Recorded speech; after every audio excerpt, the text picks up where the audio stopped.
Assalamualaikum warahmatullahi wabarakatuh. Salam, salam sejahtera, swastiastu, namo buddhaya, salam presiden, salam sehat bagi semua.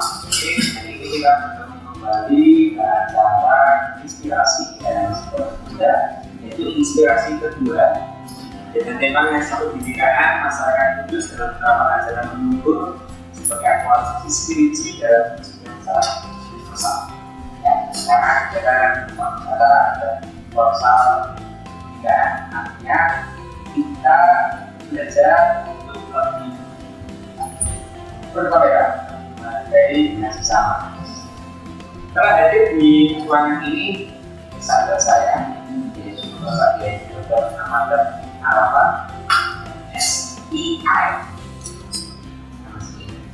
Dia adalah dosen di Universitas kebetulan rumahnya ada di Kudus dan itu juga sudah proses perjalanan di rumah kan biasanya gitu ya, dengan orang tua dan dia mengajar di beberapa pesantren dan penulis di ngaji suruh muda di beberapa bicara tentang topik teori tentang suruh muda. Nanti kita mau tulisan beliau. Beliau adalah sahabat saya di pesantren dulu ya. Jadi ini orang dari pesantren ya. Beliau kepala gede tapi sudah mendahului saya dua-duanya ya, sudah dokter juga ya.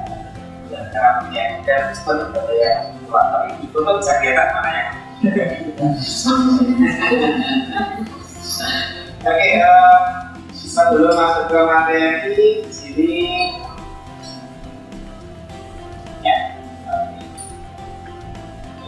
Konten kita selama ya satu semester. Teman-teman, untuk rangkaian kerja logis kita untuk Nusantara, kita sudah berada di kebinekaan yang ke-12 Maret. Insya Allah besok pagi hari Ahad, hari itu kita akan dengan produsen sirup parijoto dan kopi mulia. Karena masuk ke dalam nanti inspirasi tentang ya. Jadi kita akan menjadi 3 capaian kita. Yang pertama tentang Gus, sudah banyak yang tentang Gus, tentang G, dan juga tentang ya. Dan nanti semua ini sudah dilaksanakan baik dengan kontribusi sosial. Nah, sehingga nanti kontribusi sosial teman-teman resikokan akan juga. Dan nanti di dalam kontribusi diharapkan latar data yang disambungkan dengan kontribusi dari maka ada posisinya, posisinya dan kontribusinya itu yang mana? Oke. Nah, itu sebagai informasinya kita lanjut di sini. Oke, selanjutnya sebelum sudah makasih belum? Sudah. Ada yang belum? Ada. Kalau gitu kita berdua nanti kita pergi sama masyarakat untuk masukkan snack. Ya. Oke, bisa teman-teman. Oke, selanjutnya acara ini nanti akan disampaikan oleh beliau. Saya Ahmad Arafat ya. Kepada beliau akan dapat kami masukkan.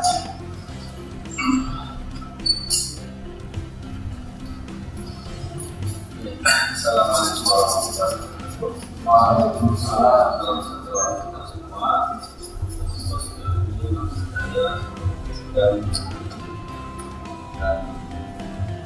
Terima kasih atas dan musik saja itu sudah saya sampai itu sekitar 4 tahunan 2005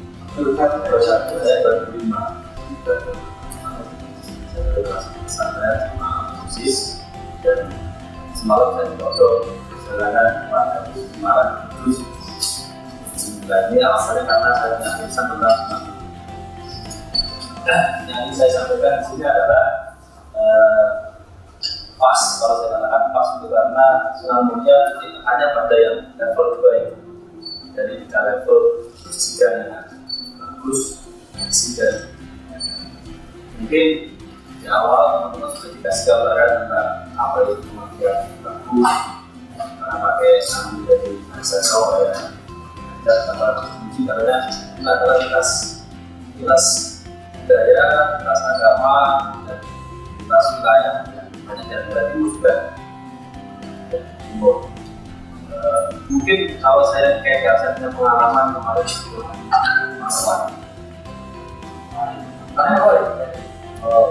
saya kunjung ke ini Pulau apa itu Masinap. Ya kalau kita menyaksikan pokoknya biasa, yaitu gerakan-gerakan sosial, gerakan ekonomi, gerakan politik yang basisnya adalah spiritual. Saya sempat juga minum dan dibuka di air itu saya tempat ya, jadi saya sudah ada 2 menit di sana. Saya membuat sense minum dan cimuka. Kan saya baru sekalian ya. Pulau Masinap. Dan suasananya ya kalau muslim karena di sana banyak Protestan ya maka spesifik keagamaan menjadi bagian dari modal kos kerja terus ekonomi itu gambaran tentang kalau kita mau ambil makna fisika dalam aspek keagamaan Arab tersebut. Misalnya Jawa Muslim, kemudian kata-kata yang digunakan masing-masing agama. Saya awal ini, tidak tahu apakah sudah dijelaskan tentang apa akar sejarah munculnya filosofi ini di beberapa pertemuan sebelumnya. Untuk sidang kemarin ini kan itu dari ajaran awal tentang Buddha ya. Saya beberapa tradisi. Ya, saya ini masuk. Membaca Kudus itu ada satu penelitian dari Komunitas nanti saudara saya kita namanya Alex Castro. Dia meneliti Kudus sekitar tahun 1970-an. Karyanya muncul terbit bertuliskan harapan di Bandung dengan judul Tingkah Laku Agama, Politik, dan Ekonomi di Jawa. Kedua, Pasti Roh itu menulisnya adalah investor. Kalau cari ini tidak tahu maksudnya ada dari adalah cetak laki itu ada 1981-82 itu menceritakan tentang problem masyarakat khusus dalam aspek ekonomi, politik, bahkan dalam pemerintahan dengan sekian variannya, harmoni dalam beragama, bahkan konflik dalam beragama itu masuk dalam tulisan-tulisan Alex. Saya kira itu menjadi bijak dan jika itu rekam narasinya di sana meskipun itu belum muncul di sana jika kan karena 1970-80 saya jauh terbaik kalau musim sudah baik itu sudah jadi sifatnya adalah kalau kita baca sejarah itu nggak tahu pernah ada analisis belum perjumpaan ini yang memunculkan pola hidup beragamanya orang Kudus. Perjumpaan antara Sunan Kudus sama Sorting dengan kalau sekarang nanti ditelisik itu adalah salah satu rombongan yang ikut rombongannya Cengho. Cengho itu Sampokong. Karena kalau kita lihat ke Semarang dan Panjenengan bisa perjumpaan itu akan dikatakan Telingsing ini itu lebih awal datang di Kudus sebelum Sunan Kudus yang katanya dulu itu namanya Tajuk. Kalau Tajuk itu sekarang identik dengan tempat suci umat Islam, masjid, sholat, ibadah, dan gambaran Kudus dulu 1400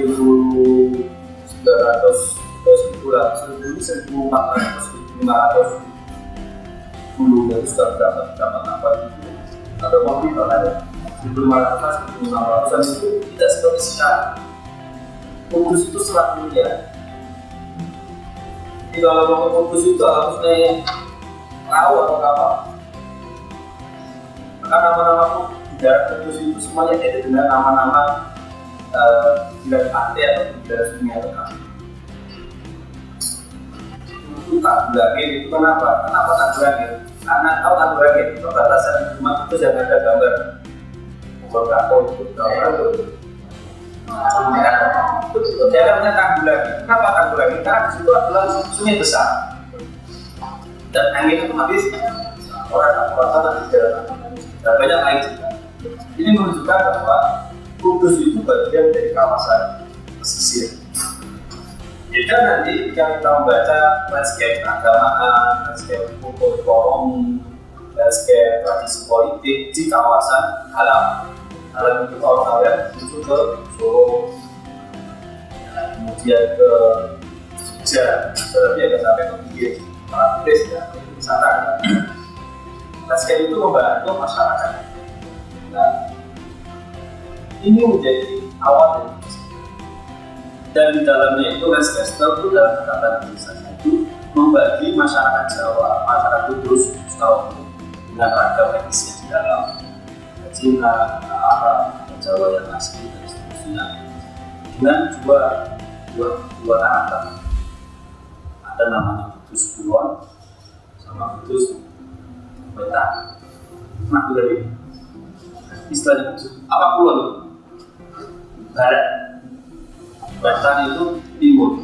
Jadi Kudus itu bukan pembagian wilayah ya, tapi pembagian karakter masyarakat. Kudus Kulon, Kudus bagian barat itu kalau dari teritori bagian barat itu dari kalau dulu dari Inggris, dari Simpang 7 itu maju ke depan ke arah ke barat itu ada besar barat, yang besar, namanya Kali Inggris. Sampai ke ujung dari menara itu ada ke arah barat ada perempatan besar sumber masjid karena sumber Jawa Barat Jawa makan pakai identitas baru McD sama apa itu yang itulah menara barat teman-teman ada jembatan ya itu wilayah Solo wilayah apa itu wilayah elit wilayah kaum berjuis kelas menengah atas dengan sisi ekonomi yang sudah mapan, struktur keyakinan keagamaan juga mapan, orang-orang yang tidak beragama, orang dari struktur fisiknya itu tapi bagus itu kan bisa bicara soal fisik. Nah, kali ini kalau dalam kategori ya bagus juga secara fisik visualnya juga ada rapi, bersih, tidak seperti orang kampung, identik apa adanya, musuh dan juga penuh dengan fashion. Orang-orang yang dinamakan masyarakat Solo itu masyarakat yang pokoknya penyakit. Bahkan itu tidak hanya orang biasa, orang yang dikatakan santri, orang yang pesantren juga gayanya seperti itu. Coba, Amus itu kan gayanya elit ya. Tapi pernah nggak lihat Amus itu lusuh gitu?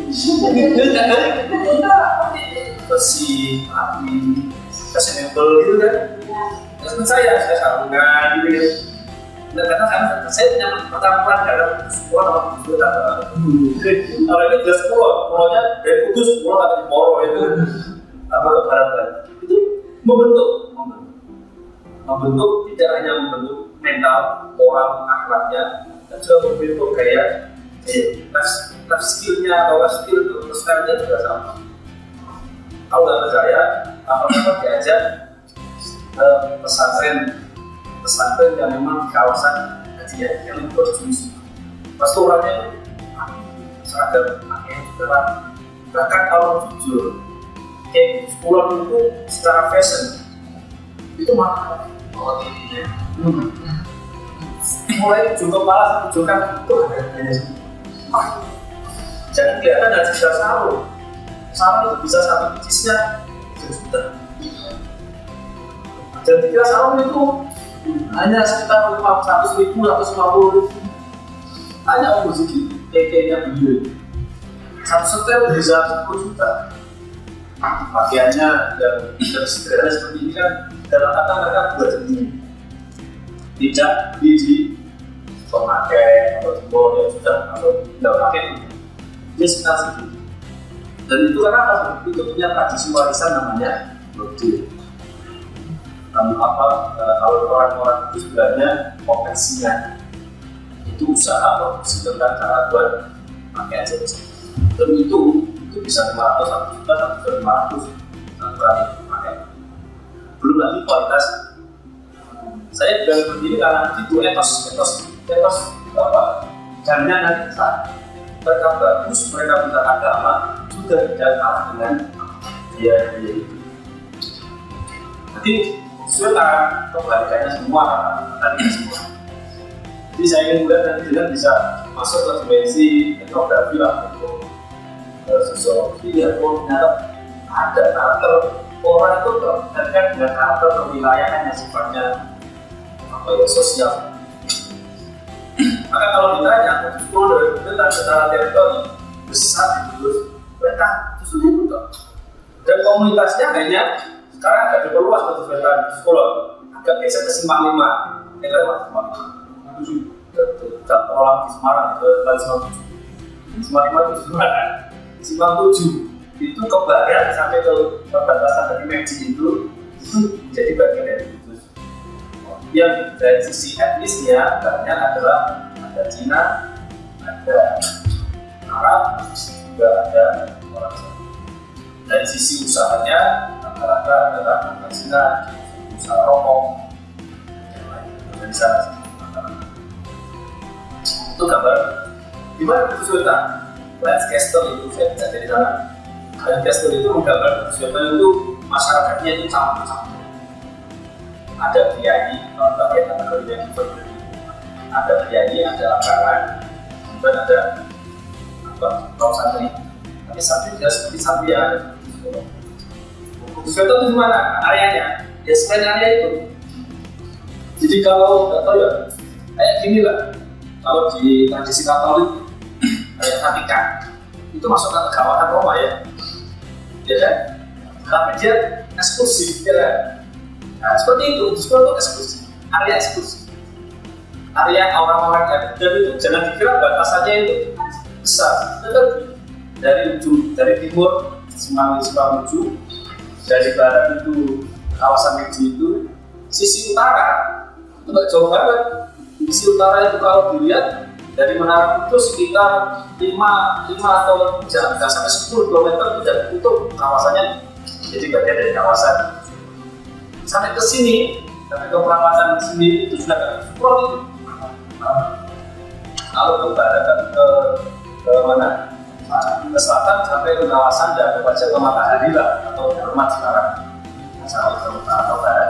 Ada tidak besar. Ukurnya tidak besar. Selain itu disebut sebagai Kudus bagian timur, meskipun ada yang di sisi baratnya, yang cuma berbatasan dengan Jepara ya, atau yang di bagian utara, atau di bagian selatan, tapi semuanya dikatakan di kawasan Kudus Wetan. Dalam topografi sosial, bukan wilayah geografi. Apa karakternya? Di situ campur orang apa itu orang yang lebih dengan agama, lebih dengan agama yang ketat, lebih dengan gaya hidup. Terus bahkan dikatakan dan spesial itu ya ada orang ajar kalau saya bilang. Mengatakan orang Kudus dengan pertama masyarakat pegawai, kemudian pas dua masyarakat pedagang ke pasar. Yang satu masyarakat pengangguran, jalannya ada petani. Orang ajar itu petani datang pengangguran. Kalau bisa ini bingungnya buat kategori gitu. Karena petani itu ada banyak petani, kemudian ada buruh, ada masyarakat pengangguran. Dalam bahasa yang kolonialistis. Jadi Gus kalau kita baca Gus maka yang muncul adalah pertama bagus sisi dari luar. Orangnya reasonable dan stylish lah. Bahkan level pesantren pun itu masuk pengaruh. Dan kelihatan kalau saat itu polos, khusus itu tidak kalau seperti di sana. Kemudian haji, taatan terhadap agama dan dagang sebagai profesi yang baru. Maka mungkin sampai masuk kalau dulu anak perempuan dulu itu sekolah pertama. Kalau nggak mau nikah atau nakal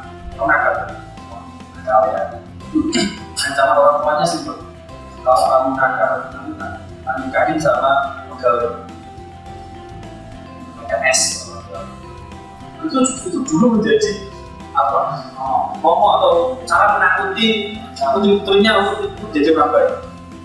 Karena apa? Mereka ingin anaknya diambil oleh orang-orang kaya. Pedagang itu status level sosialnya.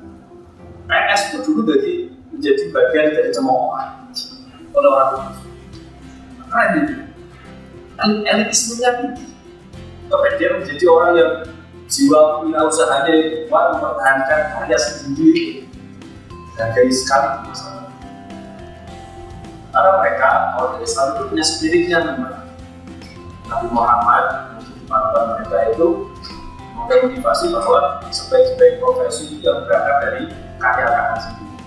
Itu disiplin mereka berbuka usaha konveksi itu yang pakaian itu dan rokok bahwa justru aneh nggak punya bako nggak punya cengkeh tapi yang produksi dia. Di sana pemandu punya cengkeh dan bako, pemandu punya cengkeh dan mandu. Ada nggak misalnya kalau bisa di sana? Nggak ada. Di sana apa ini? Seharusnya kan itu nggak punya tanaman bako nggak pernah punya. Cengkeh mulia itu jelek, salah dengan pemandu dan yang lain. Tapi kenapa? Ya karena kan spirit itu mereka meyakini bahwa apa yang saya usahakan sendiri adalah bagian dari pertahanan dalam makan. Pemahaman ngaji seperti ini, mengkaji agama seperti itu menjadi perilaku bagusnya dan menjadi perilaku. Maka penempatan pendidikan sebagai istilah filosofi dalam masyarakat itu pas. Jadi kalau dibuat pola itu terus sendiri, ji sendiri, dan sendiri, ji-nya itu bagian dari di dalam dan di dalam. Dia yang menjadi internalisasi wujud dagang dan wujud bagus itu adalah agama. Kalau dalam kita Protestan ya semangatnya di sana. Itu apa? Nah, Sunan Muria. Di mana Sunan Muria manusia? Sunan Muria dari sisi teritorial itu di wilayah wetan. Maka di utara, di atas sana kan? Kenapa di wetan? Karena tadi setelah dari Kudus Kulon itu sedikit air. Maka kemudian yang di luar wilayah ini itu dinamakan Kudus Wetan. Bahkan level Muria kelihatan secara arah itu di utara itu dinamakan Kudus Wetan. Apa kata dan bersejarah? Jujur, tidak ada sama sekali. Dalam artian mana ini tidak ada. Dalam artian karena apa? Tradisi Kudus Wetan jangan ada yang berbeda secara umum. Orang Kudus Wetan itu agamis. Sunan Muria tidak pernah ada catatan sebagai dagang, tapi Sunan Kudus ada catatan oleh sebagian memiliki Kudus sebagai wali saudara, wali dagang dan wali ilmu. Wali itu kasih Tuhan yang punya ciri khas ilmuwan dan pengadaan. Kalau Sunan Muria itu enggak, orangnya egaliter, kaumnya kaum agamis. Jadi kalau dikatakan Gus Jidam itu adalah prototipe masyarakat Kudus ala elit yang belum digarap itu ya ini. Maka belum musik jadi biar UMP yang garap. Maka dia pakai mulia terus kan jauhnya ke sana. Malah menghabiskan. Agrikultur sekarang kan dari lainnya kan basis aja itu mulia. Karena kalau ditarik berjidam secara filosofis malah nggak ketemu. Sunan Muria itu cita-citanya banyak bicara soal hutan, kali, dan sawah. Cita-cita itu kepada masyarakat. Saya dulu bicara dengan ngaji Sunda yang saya terus meneliti tentang Muria itu dari aspek apa? Saya tuh punya hobi sangkuk gitu. Tahu sangkuk? Sarjana kuburan. Tahu kuburan tahu ya? Orang yang suka berziarah ke makam-makam. Nah, Sunan Muria itu punya jejak-jejak yang tidak dari atas. Jejak-jejak itu ternyata jejak cerita untuk masyarakat. Kalau orang kaya cerita-cerita mitos, cerita-cerita pindah, cerita kampung gitu loh. Karena semua kampung punya cerita masyarakat. Itu Muria ada. Dan rekamannya itu ada di kawasan kali ya sungai. hutan dan tempat-tempat yang dan rata-rata agraris. Karena tipologinya Sunan Muria itu tidak melihat dimensi politiknya, karena beliau tidak terjun dalam pergerakan politik kerajaan Demak saat ini.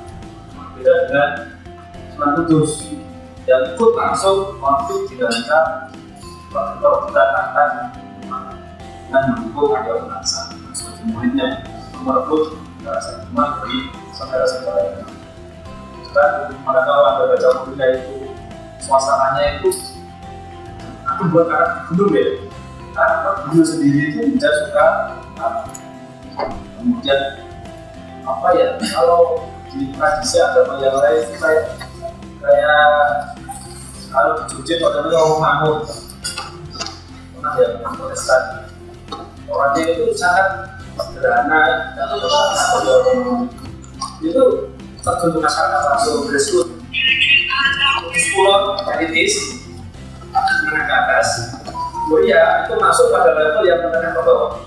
Jadi Kudus itu lengkap, semua masyarakat dengan agama tipologinya itu dirangkul oleh para parawan. Itu gambarannya seperti itu. Jadi, dan saya malah senang ketika saya lihat apa itu schedule-nya Om Muzin itu kemudian masuk ke Pak Joto. Itu kan pada saya Sunan Muria. Tidak ada pernah ada temukan literatur atau ungkapan-ungkapan tentang Pak Joto Sunan Muria. Kalau nggak percaya coba besok kalau pas ke Pak Joto atau ke Kopi Muria. Coba pernah kita soal Sunan Muria. Gambarnya adalah apa dari ya sederhana desa orang sebenarnya sangat menyapa masyarakat bawah. Pak Joto itu bahkan mereka meyakini bahwa itu adalah warisan dari anak dari Sunan. Bahkan Gana sudah banyak mengkaji, ada 2-3 yang mengkaji tentang keberlangsungan ekosistem lingkungan. Itu basisnya adalah Sunan Muria. Seperti itu. Mungkin kalau di Protestan atau Katolik ada kawasan apa namanya ya, daerah yang tidak boleh perumahan atau apa ya, ada benar semua pula atau tanah adat itu. Tapi istilah Protestan ada istilahnya apa namanya, kalau dimasukkan tanah adat, tanah pusaka. Cuma pas kemauan itu ada bukan waktu itu tanah apa namanya selalu Ulayan. Nah, Sunan Muria itu mencintai itu dengan cara mengkeramatkan. Salah satunya ada namanya Kecamatan Jadi. Itu paling ujung, kecamatan paling ujung Barat Indonesia. Itu ada satu wilayah hutan yang dipercaya itu adalah tentara-tentara yang sabdo itu. Dikutuk ya, dikutuk oleh Sunan Muria untuk menjadi pohon. Itu cerita, faktanya tidak tahu tapi itu kita bisa mengatakan bahwa kayaknya ada yang berani menebang pohon itu. Tidak ada. Akhirnya apa? Terawat, kemudian ekosistem berjalan baik, lingkungan juga terjaga dan yang lain. Dan itu banyak tempat. Nanti kalau di kalian ada ambil jalur ke kanan, naik ke kemudian pakai jalur yang dari desa saya di sini, paling sekitar 3-4 kilo dari sini. Itu ada lagi ada namanya daerah namanya Makam. Itu ada sama satu jadi pohon-pohon dan bukan keramasan secara. Akhirnya apa? Ekosistem terjaga. Maka banyak sekarang dan orang berbasis kearifan lokal mengenal untuk mempromosikan ramah lingkungan. Muria, artinya seperti itu. Yang mungkin nanti tidak banyak ekspos dengan filosofi berjikar. Saya sengaja karena memang saya ingin ambil sisi yang ini perlu, karena ini saya ingin itu ini menjadi juga bagian dari filosofi masyarakat Kudus yang tadi belum ada yang merepresentasikan. Pemda Kudus masih membawa berjikar. Dan itu kalau dimasukkan ini dikenakan ke orang-orang Wetan itu nggak nyambung sama sekali. Saya nggak bagus, saya itu nggak gagah, saya itu punya punya sawah, saya orang menanam sawah itu apa dagang, petani itu apa dagang, mesti dia dapat untung sederhana kan? Itu yang belum terekspos atau terwakili dengan narasi. Saya menyampaikan ini di rumah kesempatan mengusin aja jagungan ini malah akhirnya putus juga punya wajah lain namanya Sunan Muria. Dan representasinya jauh berbeda dengan karakter Sunan Muria. Tidak peduli dengan chaos politik, jiwanya jiwa agraris, filosofinya agama, tapi jiwanya agraris. Agraris itu apa? Bahkan kalau nggak percaya, masa saya masih ada. Ke kampus namanya Posumber, nanti Polo. Itu produksi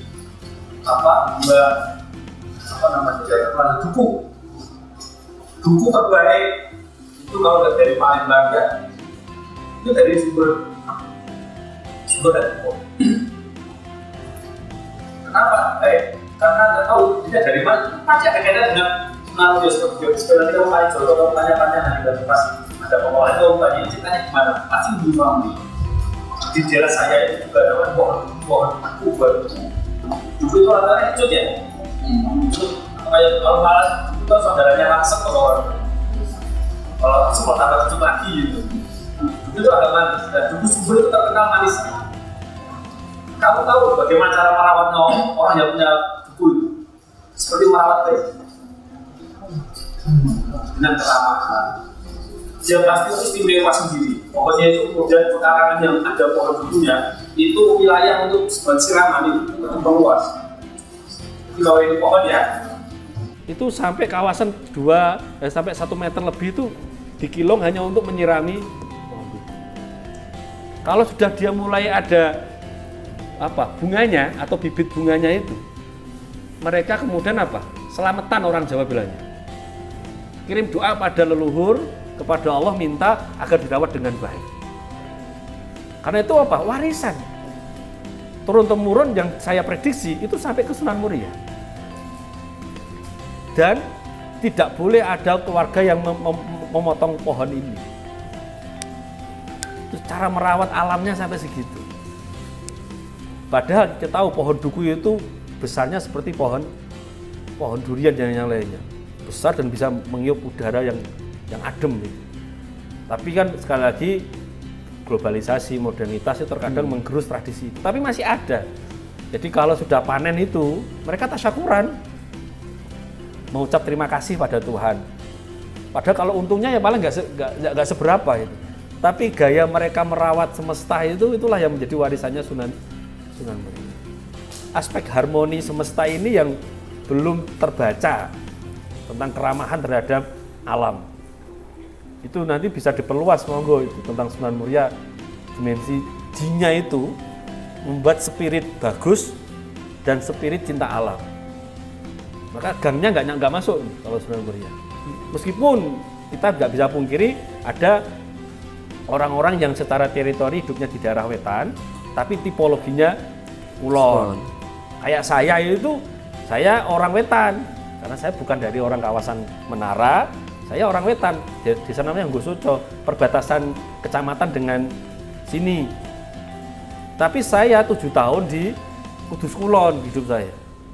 Dan itu mempengaruhi saya, setidaknya dari sisi fashion, pakaian. Ya terpengaruh Om Mujid juga itu. Kalau sarungnya nggak boleh yang harga 100-an, itu akhirnya terpengaruh. Jadi kelihatan, jadi sangat merawat istilahnya gaya berpakaian itu. Saya jujur terpengaruh itu.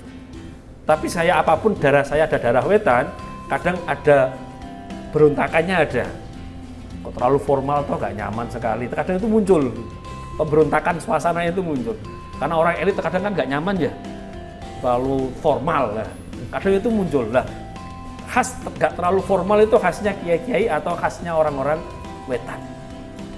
Kalau nggak percaya, coba mungkin di sini ada yang temen kuliahnya ya, temen kuliahnya yang di kelas itu mungkin dia orang Kudus Kulon sama orang Kudus. Nanti lihat gaya fashionnya, gaya tutur katanya atau apa.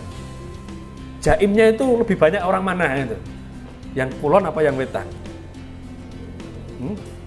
Kayak Om Muzid itu kan kalau lihat yang cocok yang kulon apa yang wetan? Kulon. Utara. itu tipologinya ya. Kemudian kalau ini kan ini sejarah ya, ini sejarah saya kira diambil dulu aja kalau salah. Ya, saya masuk ke sini. Sunan Muria itu identitasnya itu masih belum jelas. Dalam artian kenapa? Catatan sejarahnya nggak ada. Beda kalau Sunan Kudus ke atas. Karena kategori Sunan itu tahu istilah Wali Songo. Ya. Kampus saya itu namanya Wali Songo. Itu memiliki dimensi nama 9 wali. Wali itu ya kekasih Tuhan lah, orang yang dekat dengan Tuhan. Nah, dari dimensi 9 itu ada kategori itu wali tua sama wali muda. Nah, Sunan Muria itu wali muda. Wali muda itu yang hidup di masa-masa Demak sudah mau runtuh itu. Yang kemudian banyak catatan sejarah tidak merekam. Banyak merekam ke pusat kota saja, ke Demak yang geger itu. Kanan kiri kota nggak begitu banyak direkam. Plus Sunan Muria juga nggak begitu nyaman di daerah pusat kota. Maka beliau larinya ke gunung. Itu khasnya beliau juga. Nggak nyaman keramaian. Bahkan ketidakterlibatannya Sunan Muria dalam geger Demak, perebutan tahta di Demak itu diapresiasi oleh Raja Demak, Trenggono, dengan mengutus sekitar 12 atau berapa orang untuk menjaga dan menemani Sunan Muria. Makamnya masih ada di Muria, 12 tentara Demak yang di sana itu. Nggak tahu kemarin pas dilihatin enggak ini daerah ini makam-makamnya itu. Pasukan pengawalnya. Pengawal-pengawalnya itu ada di Demak. Itu tipologinya. Maka Anda kan bisa tahu geger politik nggak ikut, ya dagang juga nggak begitu peduli. Maka akhirnya lebih pada soal memperbaiki mentalitas masyarakat Kudus Wetan yang image-nya tadi abangan, nggak peduli dengan agamanya, anggapnya Islamnya KTP itu, tidak Islam yang serius taat pada agamanya itu enggak. Terus pokoknya sementing KTP-nya Islam itu yang menjadi tugas utama Muria. Maka ajarannya itu lebih pada pembentukan mentalitas dan moral. Ngajinya itu berpijak pada kesederhanaan hidup. Orang Jawa bilangnya nerimo pantum. Apa nerimo pantum itu? Menerima apa yang dikasih Tuhan. Jadi nggak begitu nuntut. Beda dengan tipologi masyarakat dagang ya. Planningnya kuat. Set plan-nya habis ini nanti ini, modalnya habis, kalau tambah ini, kalau mau barang mau ini, momennya. Jadi berpikirnya lebih satset ya, lebih progresif. Tapi orang-orang yang di hutan, di alam, dia masih ngikuti irama alam saja. Apa yang saya dapat saya syukuri, gitu aja. Maka tadi saya simbolkan tadi, merawat pohon yang gitu kan kita kan itu hidupnya kan dibang-bang aja ya. Merawat pohon hanya kembang sedikit disyukuri. Kemudian ketika dia berbuah, bahkan tradisi mereka kalau sebelum sampai ada buahnya nggak boleh ditebas. Tebas itu apa ya? Nggak boleh diborong oleh orang. Nggak boleh dijual. Karena apa? Ini masih dalam proses lahir. Kalau sudah lahir, silahkan kalau mau dibeli. Itu kayak merawat bayi mereka itu. Tapi sudah hanya beberapa orang yang masih mentradisikan seperti ini. Tidak tahu apakah sudah ada peneliti apa belum tradisi pula seperti ini.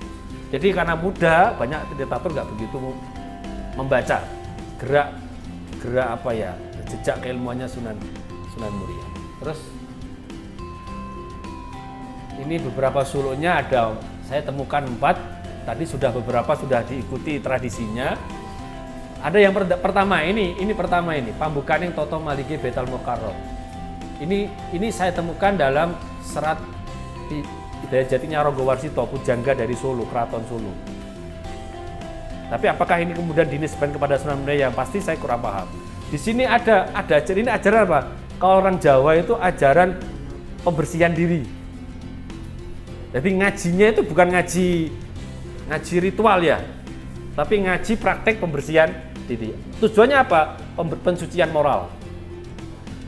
Jadi penanaman moral atau perilaku yang baik, akhlak ke sana, bukan ke bagaimana cara sholat, bagaimana cara beribadah, enggak. Lebih ke Jadi orang itu tidak boleh marah, tidak boleh membenci, tidak boleh itu. Ini ada ritualnya ini. Apa? Ojo manganati. Ojo manganati. Jangan makan hati, bisa dua makna. Ojo nglarani wong liya. Jangan nyakiti orang lain karena urusannya dengan hati. Atau secara fisik tidak boleh makan jeroan atau makan daging. Karena apa? Dipercaya bahwa daging itu membawa mentalitas. Ya kan katanya orang banyak makan daging banyak emosinya ya. Ya kan? Dan tinggi. Apalagi juga ngadu domba karena banyak makan domba kan itu. Dan seterusnya itu pengaruh. Itu diyakini oleh para wali. Maka kemudian kenapa para wali itu rata-rata vegetarian? Tidak begitu suka makan daging. Karena daging diyakini bisa berpengaruh tidak hanya soal gizinya baik, proteinnya baik. Tidak, secara visual bahwa asupan itu dikonsumsi oleh darah. Darah kemudian dipompa dari jantung ke anggota tubuh. Dalam tradisi agama Islam diyakini bahwa yang dipompa tidak hanya siklus darah dan gizinya itu, tapi mentalitasnya juga dipompa. Nah, ketika yang dikonsumsi adalah daging yang mengindikasikan panas, kemudian panas itu masuk dalam dimensi putaran pompaan jantung ke anggota tubuh, maka yang terjadi adalah geraknya gerak panas. Gerak panas itu apa? Melukai orang ya. Mulutnya ini melukai orang, tangannya melukai orang, pandangannya melukai orang dan seterusnya. Hibah. Maka dalam tradisi ini kita harus menahan diri untuk tidak makan daging. Orang pesantren namanya nyireh. Nyireh itu adalah mengkonsumsi puasa tapi di dalam berbukanya atau sahurnya atau setiap saat dia makan tidak boleh makan yang berdaging. Mau praktekkan silakan. Om Musi dulu pernah praktekkan itu. Namanya nyireh. Gagal ya. itu tradisi Sunan Muria yang masih ada di kita. Tapi banyak ya. Terus siapa yang praktekkan? Rata-rata pesantren yang di kawasan wetan. Pesantren di kawasan kulon malah nggak boleh puasa-puasa gitu. Nanti lemes nggak bisa belajar. Tapi kalau pesantren wetan harus dilakukan. Belajar butuh ketenangan diri. Cara tenangnya diri, hindari makan konsumsi daging. Vegetarian itu. Image-kan saja, vegetarian itu rata-rata kan orangnya kan kalem gitu ya. Nggak mudah emosi. Karena apa? Konsumsinya adalah sesuatu yang memang tumbuhan itu kan geraknya lambat ya. Otomatis orang akan dikontrol dengan gerak-gerak spiritual seperti itu. Pendiam. Tapi bukan berarti kemudian dia nggak bisa apa-apa, enggak. Kemudian hati-hati bersikap, polanya tidak mudah tergesa-gesa. Itu ciri khas. Ada lagi, ada 4. Saya agak lupa yang itu. Kemudian tidak boleh jinem. Jinem itu ini apa ya? Jinem itu kayak ini loh. Suka berimajinasi masa depan yang nggak jelas itu. Apa? Halu. Berhalu. Halu. Atau ini maka harus disibukkan dengan aktivitas.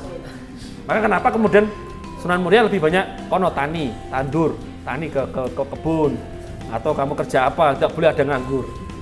Karena apa? Kalau udah halu, ya bahaya. Sinem, kemudian tidak makan daging, itu ada. Untuk apa? Kalau saya terjemahkan, pambukaning toto malike betal mokharam itu adalah membuka istana mulia. Apa itu? Cahaya Tuhan. Cara membuka kuncinya adalah tadi, kita harus mengontrol diri dengan mengkonsumsi sesuatu yang tidak boleh. Kontrol diri dengan ini, kontrol diri dengan itu. Itu cara kita membuka cahaya Tuhan di pintu. Pintu rumah Tuhan, Baitul Mukarram itu rumah Tuhan.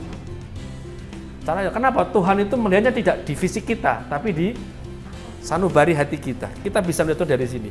Nah, ini harus dibuka. Dari apa? Dari segala hal yang bisa menutup. Tadi saya daging yang emosi, nafsu itu dikontrol, ditekan sebenarnya. Karena nafsu itu yang menjadi penghalang utama pintu Tuhan terbuka.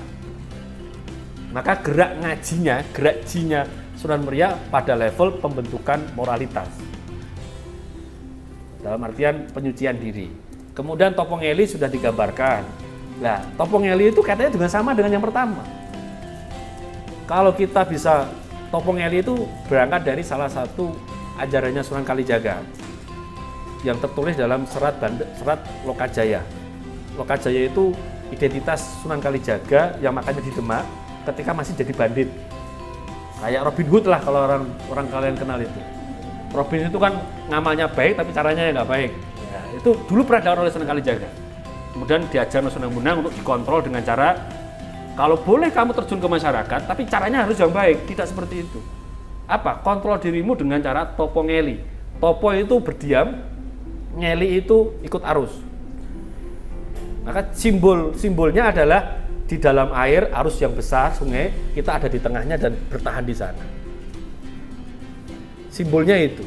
Maknanya adalah ini, anglaras ilining banyu, angeli tapi ora keli. Itu Sunan Kalijaga. Anglaras ilining banyu, angeli tapi ora keli. Ini ajaran agak Jawanya ini. Artinya adalah anglaras ilining banyu adalah ikuti aja arus air.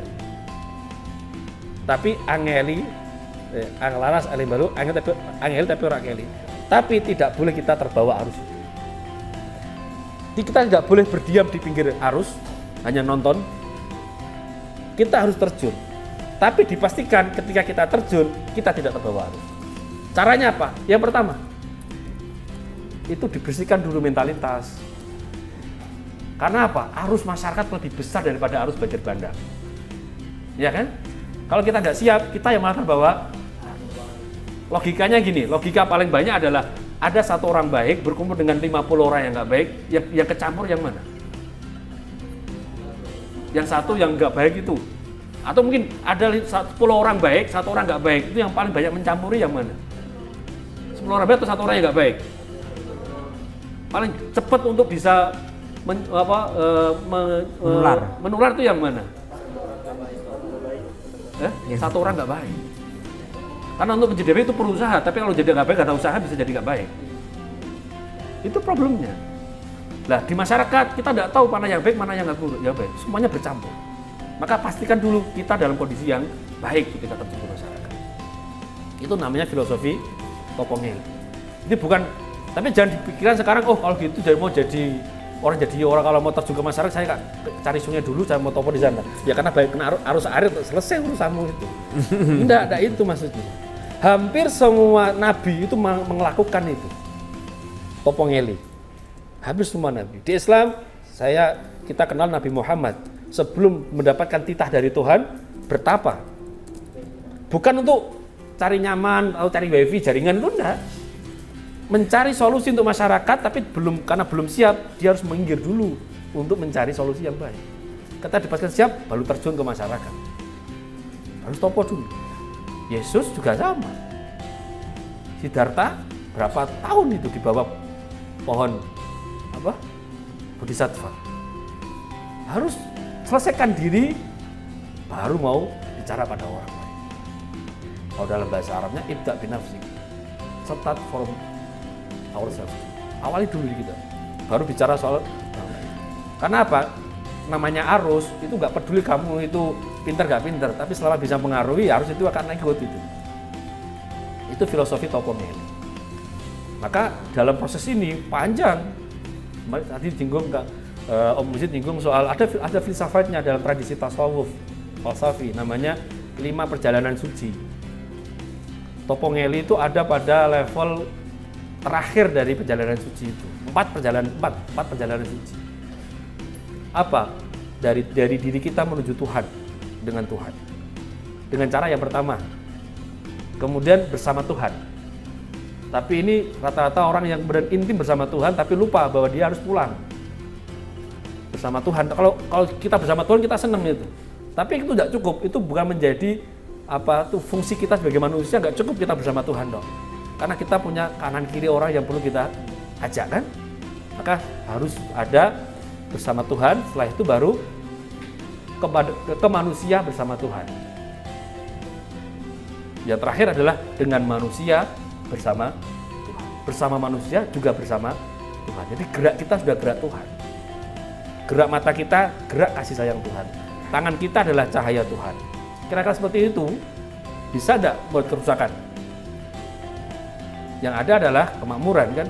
Orang dagang dengan jiwa seperti itu, manipulatif tidak kira-kira dagangannya?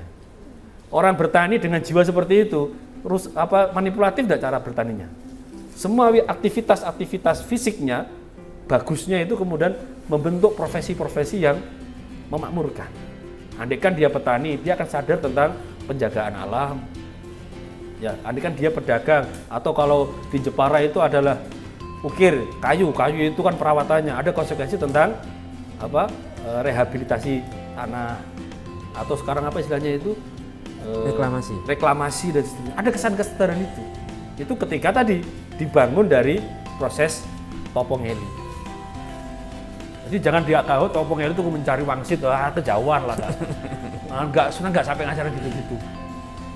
Jadi itu gambarannya. Jadi kalau kita boleh profesi, tapi ingat jiwa kita dibersihkan. Ada satu cerita, nanti mungkin banyak kalau Anda mau cari jejak-jejak itu. Nah, Sunan Muria itu lebih baik jejak daripada Sunan Kudus. Kenapa? Karena teori-teorinya dikit Sunan Kudus itu. Jadi kawasan Menara itu kayak kawasan elit, istana lah, Vatikan kalau orang bilang itu. Vatikannya Kudus itu ya, Menara Kudus itu kawasan sentral, kawasan suci. Yang di luar itu banyak yang nggak bisa diakses. Karena tadi saya Kudus punya jiwa politik, jiwa dagang dan jiwa ilmu. Nah, Sunan Muria itu jiwa politiknya nggak begitu kelihatan. Kemudian wirid ini kita kayak bacaan harian ya, bacaan harian. Nggak tahu kemarin pas ke Sunan Muria ke masjid ya Mas? Beberapa aja yang masuk yang sholat kan. Nah, yang ke masjid itu nggak apa-apa, kalau mau ke masjid kan nggak harus sholat. Maksud itu di atas imaman, tempat imam sholat itu ada inskripsi itu kayak keramik warisan. Tapi ini sudah repro, yang nggak asli, kan yang sudah pecah. Ya. Itu ada tulisan Arab, intinya adalah wiridan, bacaan harian yang dilakukan oleh Sunan Muria dan jamaahnya dulu. Itu untuk apa? Tadi untuk menghilangkan jinum. Tapi tadi apa jinum? Halu. Kenapa halu? Karena orang halu itu yang dekat dengan setan. Kosong kan? Kosong. Maka diisi dengan apa? Kata-kata suci, kalimat-kalimat suci, kata-kata Tuhan. Untuk dibuat wiridan itu orang Jawa. Wiridan itu kayak pernah sempat rame kemarin itu pas Piala Dunia itu apa ya? Ada pelatih yang bawa tasbih itu. Padahal non muslim. Ya. Enggak. Siapa itu pelatih? Tapi karena tradisi agamanya juga ada bawa tasbih kan. Untuk menghilangkan jinum ini biar konsentrasi dia ke Tuhan, tidak ke yang aneh-aneh. Itu dikasih ada baca-bacaannya itu. Sunan Muria kasih. Kemudian ini yang kamu nanti kemarin ada katanya sempat mengunjungi ya, festival Pager Mangkok itu. Ya, itu filosofinya adalah solidaritas sosial. Karena tadi topongeli itu konsekuensinya adalah harus masuk ke masyarakat. Itu yang saya kira bisa diambil dari spirit jinya Sunan Muria. Jadi tidak kemudian, maka tadi saya pesan ke Om Muzid mungkin bisa dikembangkan kan namanya Muria Kudus. Kudusnya sudah ada kan, tinggal Murianya yang belum digarap gitu. Spiritualitas harmoni manusia dan alam itu belum terbaca. Ini Pak, kalau topongeli itu nggak ada sungai kan nggak mungkin. Ya. Filosofinya hilang nanti. Mau topo di mana, di jalan kan nggak mungkin. Kan topongeli itu filosofinya kan menjaga sungai, menjaga semesta. Topongeli itu. Kemudian yang banyak lah nanti, silakan. Saya kira itu semoga ada berkahnya dan manfaatnya. Terima kasih.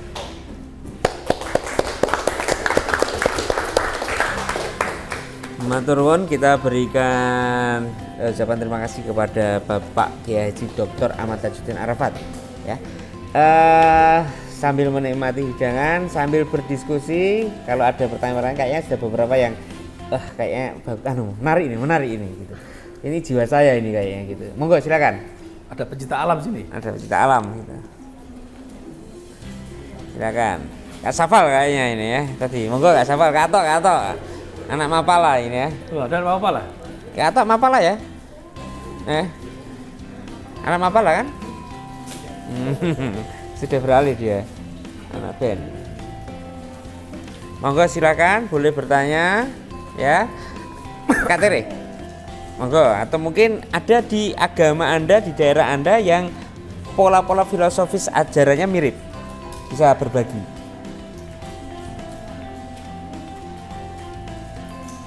Silakan. Tanya apa? Kak Tere, monggo. Silakan. Ya, silakan. Mau tahu tentang cerita yang tadi. Yang mana? Muria, tentang pohon itu. Dikutuk jadi pohon. Nah, Kenapa sih ada cerita itu gitu? Ceritanya bagaimana? jadi gini, ceritanya itu kalau nggak salah ada dua tempat yang punya cerita itu. Pertama yang di Jati itu, yang kedua di Nawangsih, Nawangsih. Masin. Nah, ini berarti Iya, Masin. iya. Nah, itu kalau Nawangsih ceritanya adalah soal perilaku santrinya yang kemudian berpacaran, intinya gitu. Yang Sunan Muria nggak suka dengan itu dan dikasih tahu tidak mau. Kemudian dikutuk itu. Untuk orang-orang yang ngikuti di sana, yang ngikuti Nawangsih dengan Raden Bagus itu dikutuk menjadi pohon-pohon jadi besar. Yang Nawangsihnya nggak dikutuk, tapi orang yang ngikuti itu dikutuk di sana. Ada cerita seperti itu. Kemudian yang di sini lebih ke ini geger Demak itu tentara yang mengejar itu ya? yang nggak suka. Jadi banyak cerita Sunan Muria itu banyak kutuk orang. Banyak cerita, ada yang kutuk jadi bulus, tau bulus? Ya, bulusan, kita belum ke sana. Nah, kan belum sawal nggak mungkin ya. Adanya di bulan Syawal. Ada tradisi bulusan.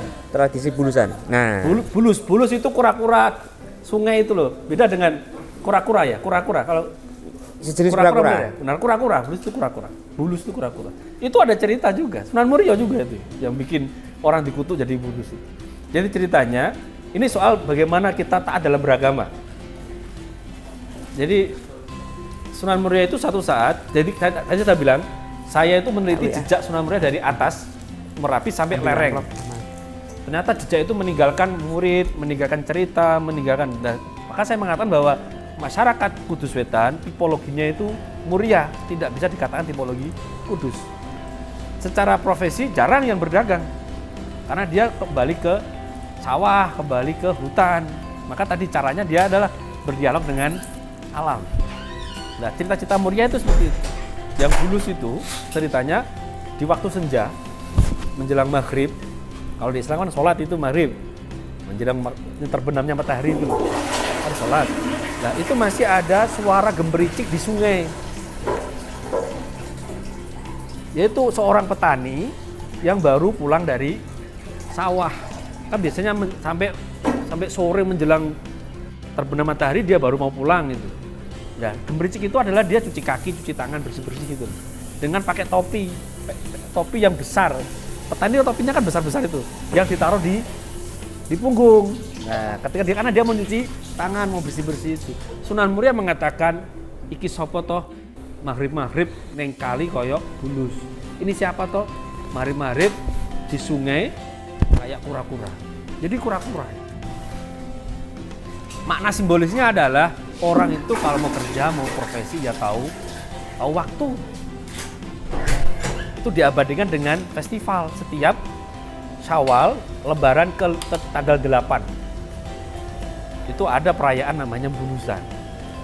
Nah, perayaan itu dibuat untuk apa? Untuk mengenang bahwa ketaatan dalam beragama itu perlu dalam masyarakat. Jangan hanya asal cari apa? Cari kerja, profesi, sibuk dengan urusan materi.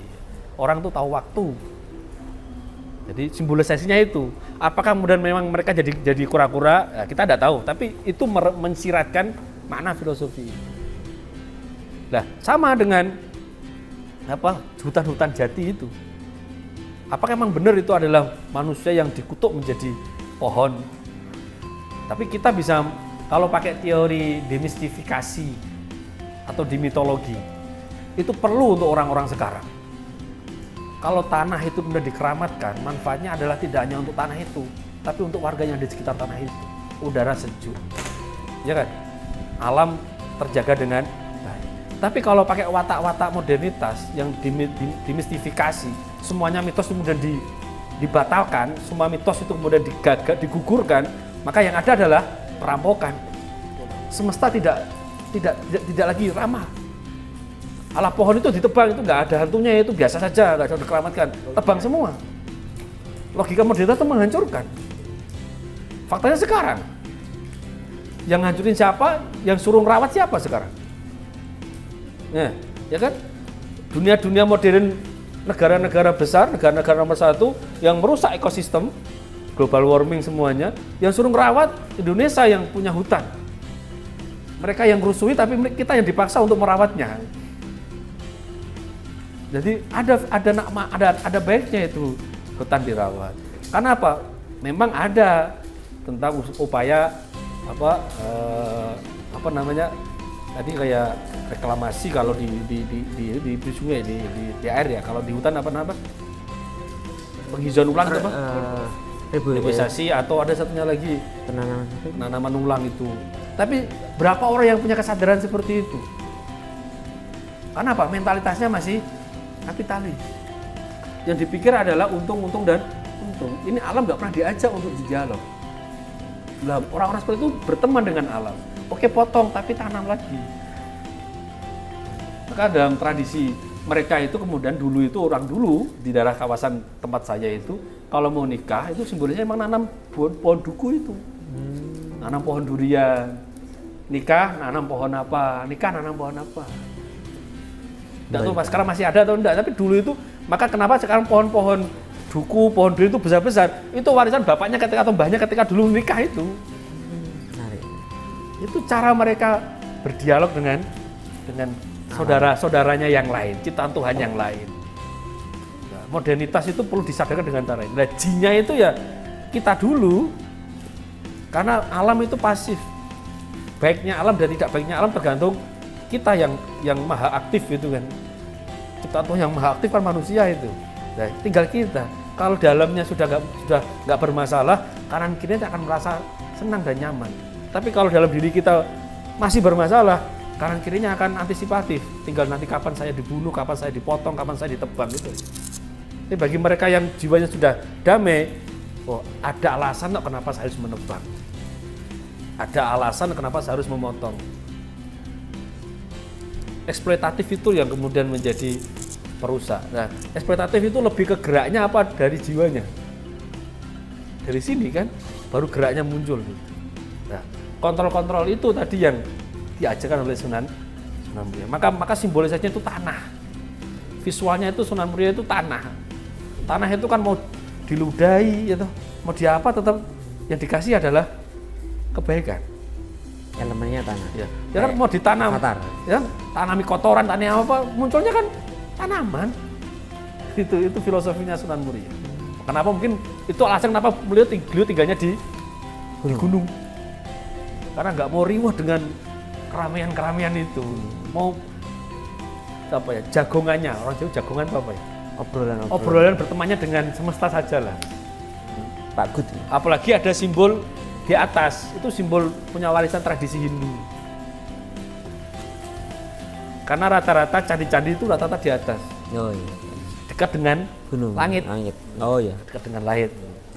Simbol-simbol itu dipakai gitu. Gitu nih. Ya. Monggo lagi ada yang tanya. Ini Kak Glo. Nggak tahu ini satu frekuensi dengan tema Gustiga Nusantara.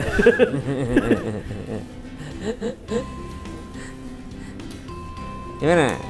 Kak Petra, tanya aja langsung. Nggak usah di sini. Nggak usah lewat Mario, tanya sendiri.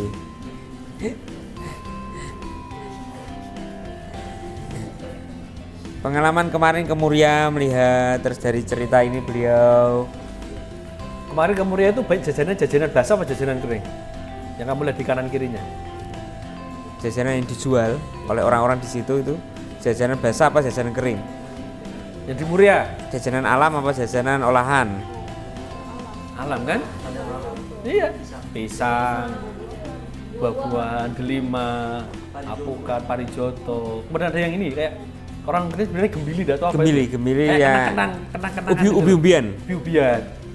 Itu mereka konsumsi dulunya, maka mereka bertahan hidup tidak mengandalkan beras dan konsumsi orang-orang kota. Jadi tidak McD. Enggak mau dia Sultan Chicken. Ubi-ubian itu menjadi konsumsi utama mereka dulu. Jadi bertahan dengan alam itu kuat mereka. Maka konsumsinya dia akan sadar betul bahwa saya diberi maka saya harus memberi alam. Kalau orang kota kan nggak pikir seperti itu.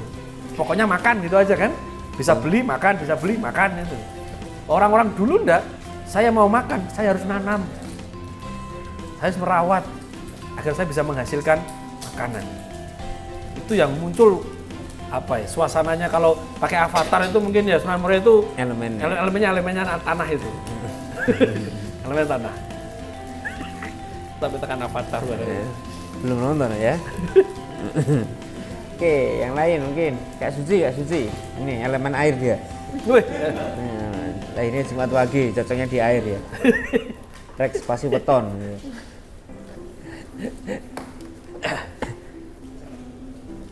Monggo silakan yang di daerahnya mungkin menemukan ada punden-punden makam keramat kayak gitu. Ada nggak? Kalau di daerah timur gimana? Ada nggak makam yang dikeramatkan? Kalau Bali kan banyak. Kalau saya pernah ke Manokwari itu yang ada yang sisir pantai memang agak ke sana ya. Yang misionaris yang setelah generasinya siapa itu? Yang di Marsinam itu. Setelah generasi itu ada satu lagi yang di kawasan pantai mana itu yang arahnya agak kemana itu juga ada makamnya, ada itu tadi. Ada monumennya juga. Biasa yang membawa Misionarisnya. Penginjil pertama orang Papua. Muridnya Marsinam. Ya, saya pernah ke sana itu. Itu asli orang Papua sendiri. Penginjil pertama ya. Bukan pendatang. Bukan pendatangnya dari Jerman, penginjil Jerman. Tapi santri pertamanya itu. Dan dia ada beda kawasannya, agak jauh dari Marsinam. Penginjil pertama.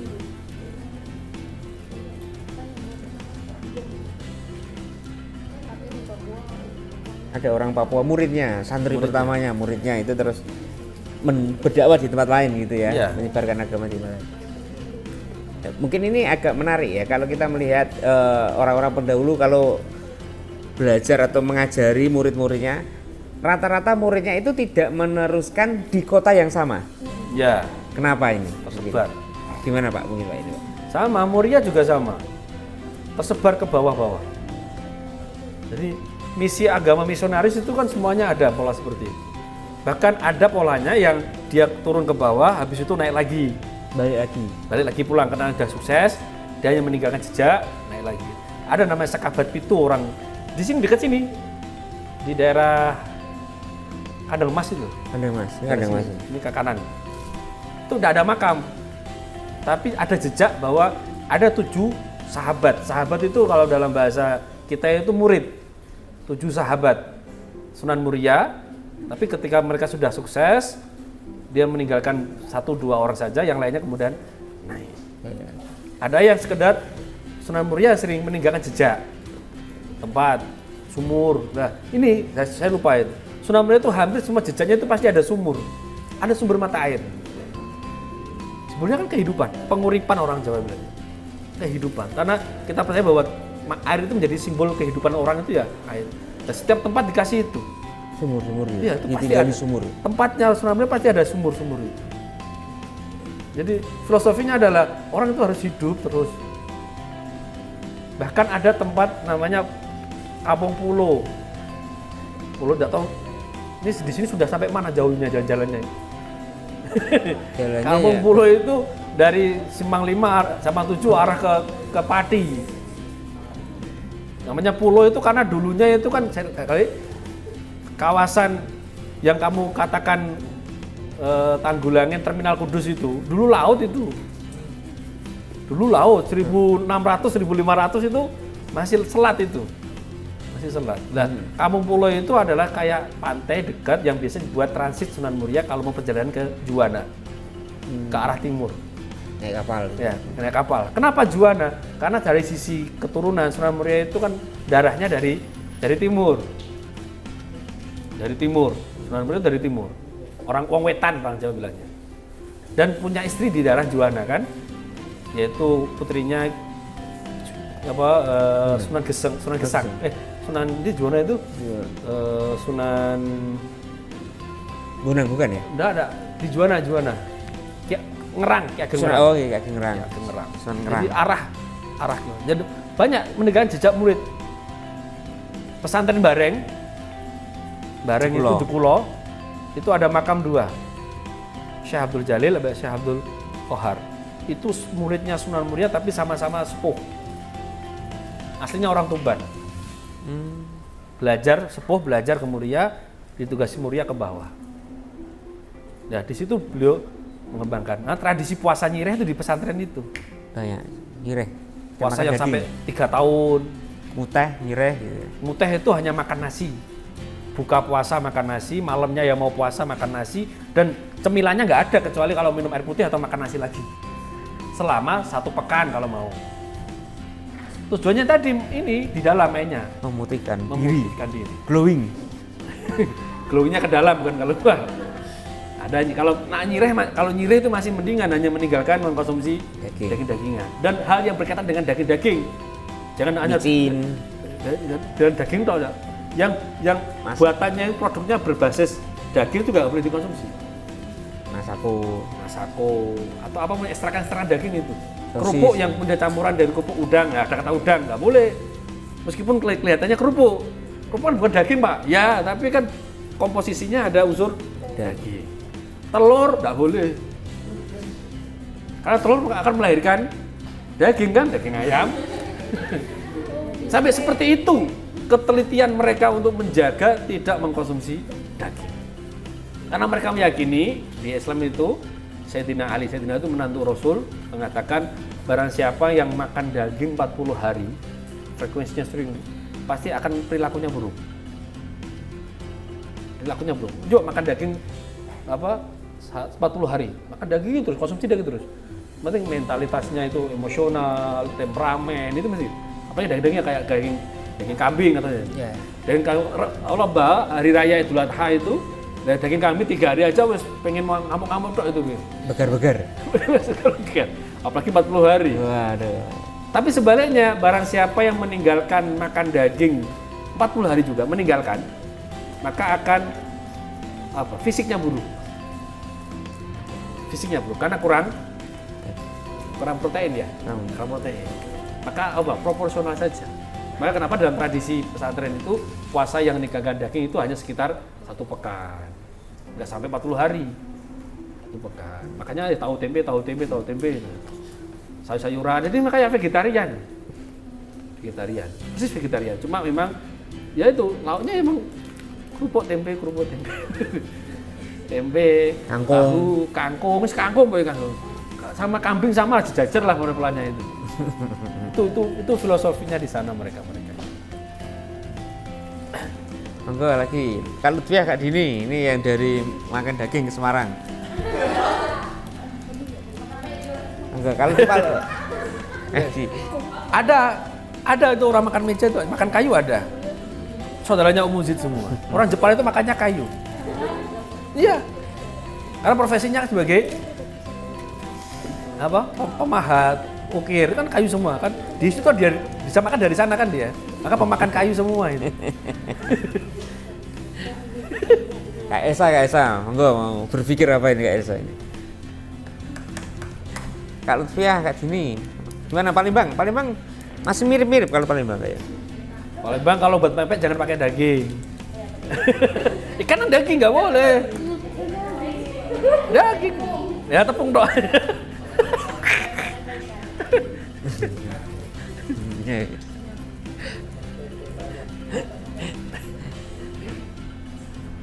Monggo lagi silakan. Kak James mungkin. Di mana di Musamus? Cina ada yang vegetarian kelas kita? Enggak ada ya? Kalau Angel.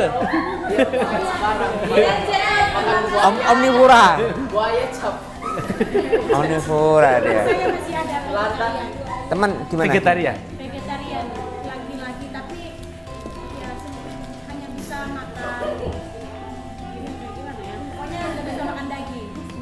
Kalau untuk menjaga kesehatan dia juga bingung juga kenapa. Itu mungkin karena faktor ada orang emang nggak Traumatik. traumatik Ada atau ya? apa banyak itu. Nggak. Tapi ini kan ini berangkat dari kesadaran, bukan karena kondisi. Itu yang bedanya. Kalau kita kan nggak makan karena kondisi, kalau lagi gopek kan. Uang sakunya kurang, nggak cari cair. Enggak, ini pilihan hidup. Beda ya. Sesuatu yang berangkat dari pilihan hidup itu akan membahagiakan. Tetapi kalau sesuatu berangkat dari kondisi, nggak nyaman sama sekali. Jomblo itu Ya. kalau dari kondisinya adalah karena kondisi, stres dia. Tapi kalau jomblo itu adalah pilihan hidup, maka dia damai-damai saja, nggak peduli dengan apa. Maka pegangi di situ. Jadi semua aktivitas single karena pilihan hidup. Mereka bahagia. Mereka bahagia. Gimana? Hidup jomblo. Karena pilihan. Gimana Kak Angel? Kak Angel ini yang banyak filosofinya ini ya. Nggak ada. Nggak ada semua. Eh.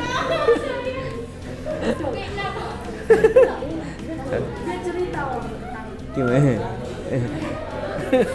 Oke, sekarang kita gantian umpan balik ini dari teman-teman ya, umpan balik. Kita randomize ya.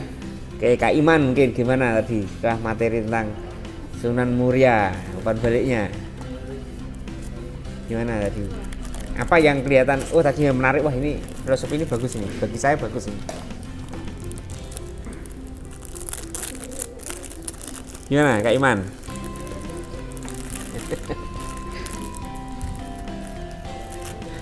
Tadi apa yang Anda temukan tadi?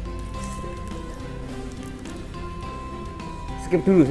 Kak Mario deh, Kak Mario. Nah, umpan balik. Tadi apa sih yang ini ini menarik ini tentang ini. Ajaran ini bagus ini. Nah, ini bisa saya lakukan ini.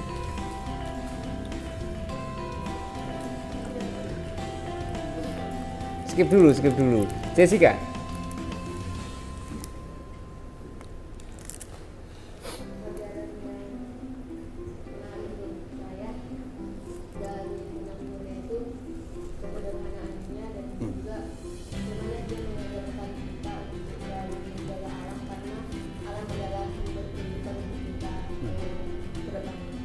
Oke. Mari.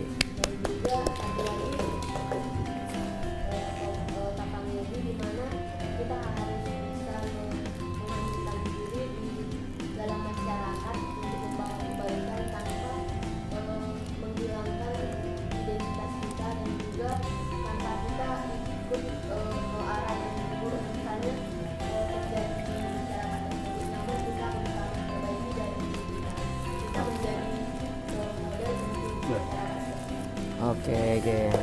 Itu role model itu. Kak Suci, monggo.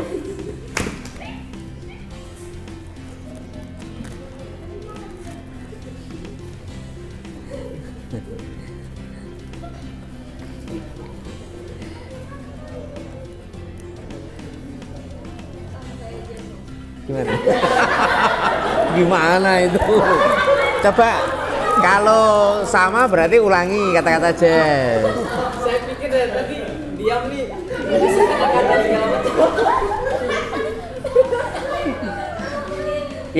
Yang menarik kayaknya wah ini bagus ini filosofi ini gitu. Yang mengena gitu. Ajaran Sunan Muria tentang kita harus berpijak kepada pribadi. Berarti makanya di rumah makan Padang sederhana mahal loh itu malah. Sederhana kan mahal. Oke, atau.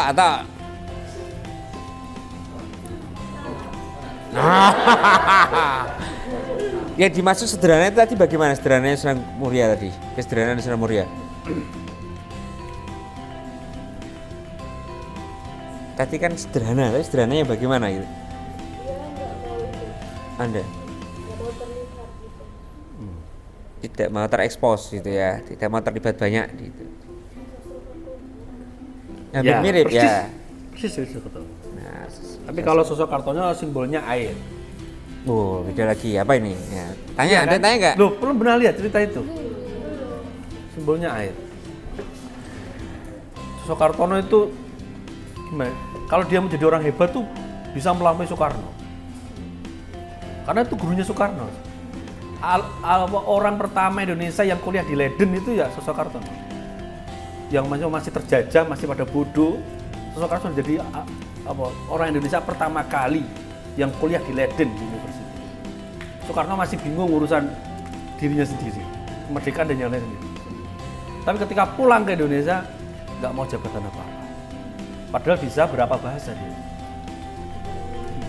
Dan bahasa lokal berapa? Ya, saya kira kalau yang jomblo niru sosok Kartono, karena dia wali jomblo. Sosok Kartono nggak menikah. Dan Ya. saya curiga bahwa spiritnya Kartini itu karena kakaknya itu. Karena kemungkinan buku-bukunya itu dibaca oleh Kartini. Tanpa langsung sosok Kartono mengajari Kartini, tapi karya gaya sikapnya sosok Kartono itu diserap bagus oleh Kartini. Dan tidak pernah memberontak, orangnya kalem. Simbolnya air karena apa? Sosok Kartono itu selain cendekiawan, intelektual, tapi juga seorang tabib. Tabib dijuluki Joko Alip. Joko Alip. Joko itu orang laki-laki yang punya ya kewibawaan, punya status sosial bagus. Alip itu simbolnya satu. Kenapa? Karena hasilnya beliau itu kalau mau ngobati orang pakai air pun dicelupkan tangannya, orang bisa sembuh. Jadi beliau itu olah spiritual juga.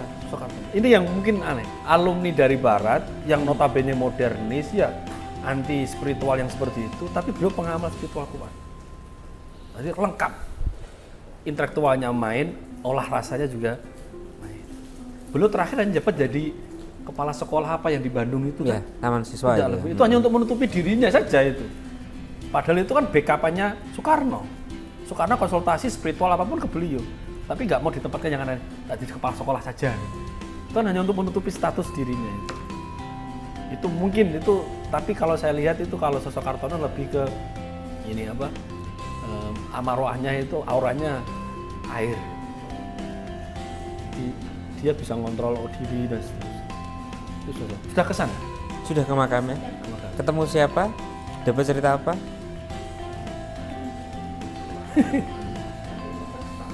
Ya siapa namanya kenalan. Pak Sunarto. Ketemu ke makamnya tetangga kalian kan juga?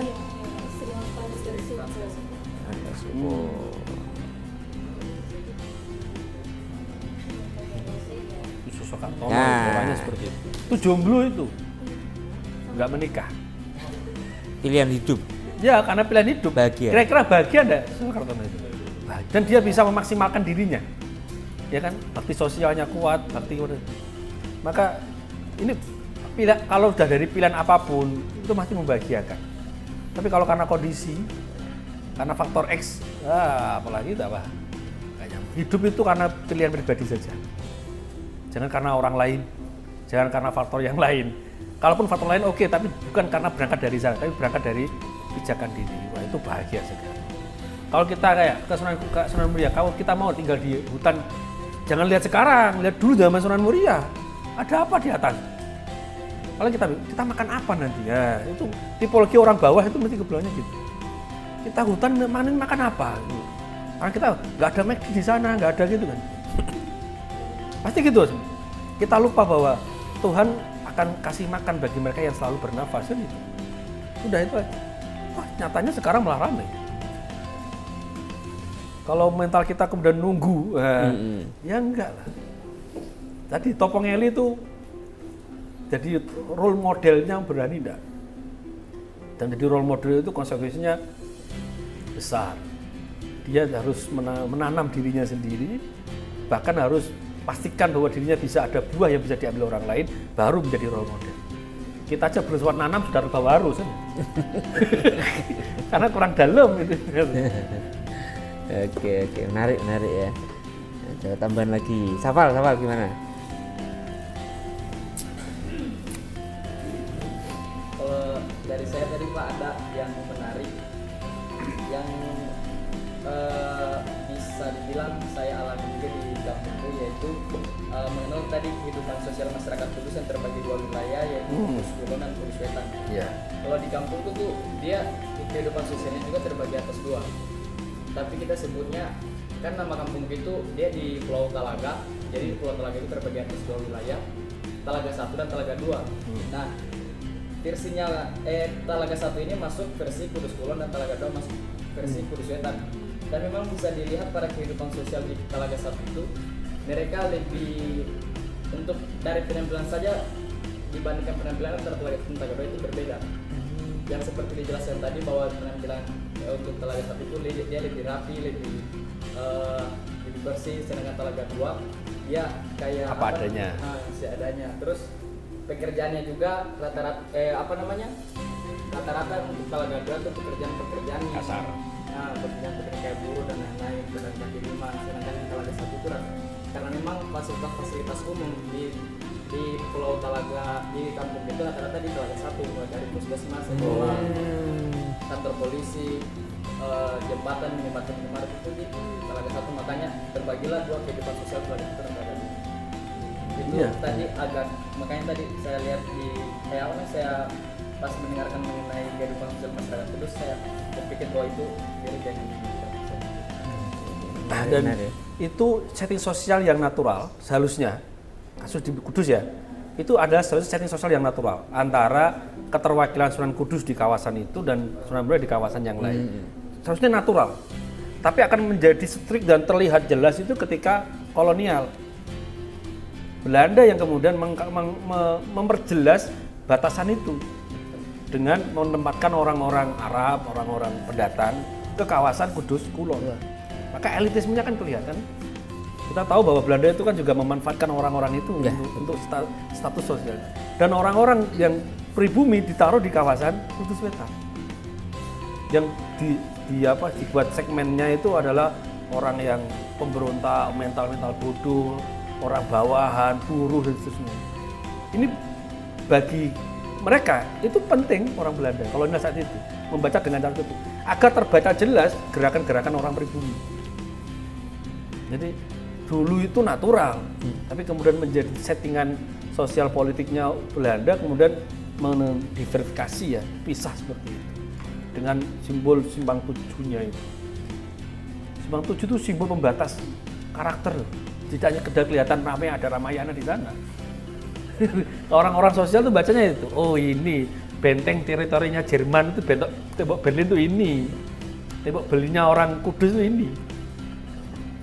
Tapi kan sekarang sudah tidak lagi ada kolonialisasi, sudah natural. Dan natural sudah banyak watak-watak orang yang tinggal di daerah wetan, wataknya watak pedagang dan sebagainya. Tapi kayaknya kalau yang dari watak timur ke baratnya belum banyak, karena di sini tidak ada wilayah untuk tanamnya di mana nggak ada itu, nggak ada. Hutan juga nggak ada kan, kawasan-kawasan itu nggak ada. Tapi orang-orang dari watak-watak kulon yang menjaga elitisnya, orangnya bagus, bersih-bersih juga sudah merata. Bahkan yang sekarang menjadi pemangku makamnya Sunan Muria, Pak Manan itu yang jadi juru kunci utama, pengurus utamanya itu wataknya sudah Kudus Kulon. Tidak masalah. Dan Sunan Muria sekarang wataknya Kudus Kulon, pengelolanya. Maka rapi kan, bersih kan. Masalah enggak, itu akulturasi, itu natural dan itu sehat. Nggak ada masalah, itu sehat sekali. Nah, tapi kan kalau kasus jenengan itu, apalagi teritori wilayah sudah jelas dipisah dengan pulau. Itu mau raket di sini butuh usaha yang serius. Menarik. Oke, Kak James, gimana Kak James ini? Kalau di sana gimana? Ada mana itu? Kak James itu Musamus, tapi aslinya mana? Oh, Ambon. Ada perbedaan mungkin yang suka Ambon dengan Papuanya terpisah atau sudah membaur atau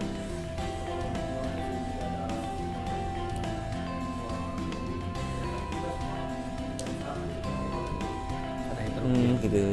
Oh iya, karena kan kota pendatang ya itu ya. Banyak yang pendatang ke situ ya. Tuh. Ada di Merauke. Nah, itu malah lebih heterogen. Adaptasinya lebih banyak, lebih plural ya, lebih berwarna. Medan, Kak Wilda, gimana? Loh, kalau Medan kan kayaknya masih kokoh dengan tradisinya kan gitu. Daerah asal. Kamu asli mana? Lahir keturunan mana kamu?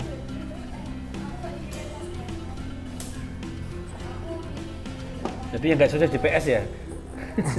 Nggak sukses GPS-nya alamatnya. Nggak pas.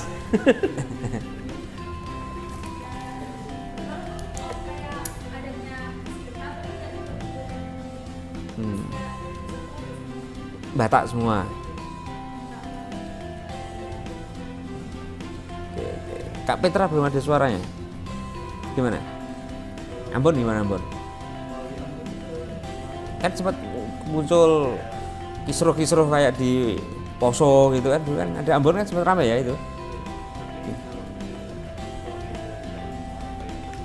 Karakternya nggak ada. Ambon Utara, Ambon Selatan. Nggak ada. Semua kayak sama dari orang masing-masing orangnya. Jadi kayak ada yang kayak gitu. Kayak Oke. Kak Anwar, gimana Kak Anwar? Oke baik, sama seperti yang diceritakan sama saudara Sangkal. Kemudian di sebuah desa saya, jadi kan di desa saya itu ada 5 dusun dari 1, dari 2, dari Polo sama Lili. Di situ ada kayak perbedaan ekonomi gitu, yang dimana 4 dusun ini lebih ke ekonominya itu istilahnya tuh rendah. Jadi yang Menengah ke bawah. ya di bawah. Terus dusun TK yang lebih tinggi istilahnya. Jadi yang dimana dusun TK ini tempatnya para elit gitu, yang kayak PNS, pengusaha, aparat sipil semuanya di situ, semua di situ. Jadi misalnya kayak Kulon. misalnya kayak ada acara desa, seperti contohnya 17 Agustus. Jadi kan misalnya 17 Agustus itu dananya dari pemerintah desa. Iya. Tapi kita di sana enggak. Kita dananya bersumber dari para dusun-dusun yang ada di dusun TK yang itu para elit-elitnya. Dia Untuk sumbang mendanai gitu. dusun lain. Ya gitu deh. Sama tadi tentang Sunan Muria. Jadi kan Sunan Muria kan lebih suka ketenangan gitu kan. Ya. Ketenangan dia suka itu itu lebih biasa. Oh, Lebih biasa rasanya.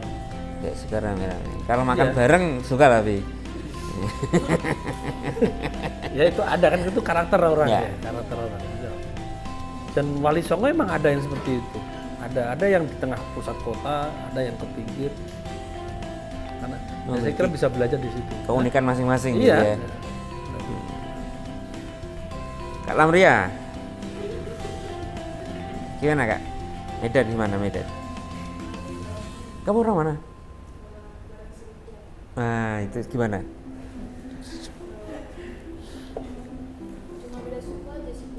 Perbedaan suku secara karakter atau apa? Karakter tergantung dengan sukunya.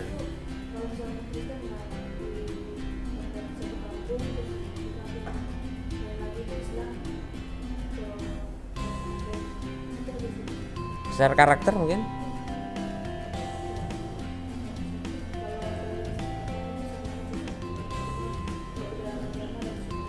Agak mas, nggak begitu.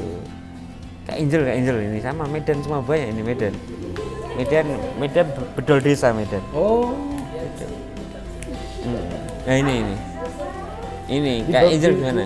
Di sekian alam bisa hidup ya. beda alam. Gimana ini?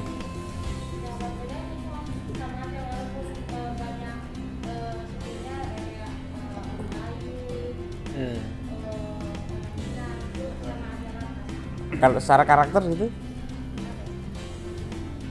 lebih keras, ini lebih ini.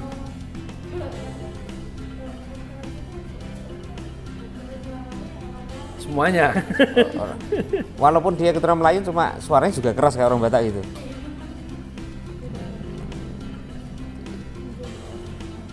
Kak Cindy. Ya. Cindy. Nabi Tupulu. Apanya ini belum tak tanya kok, udah ada bedanya. Aku tanya apa?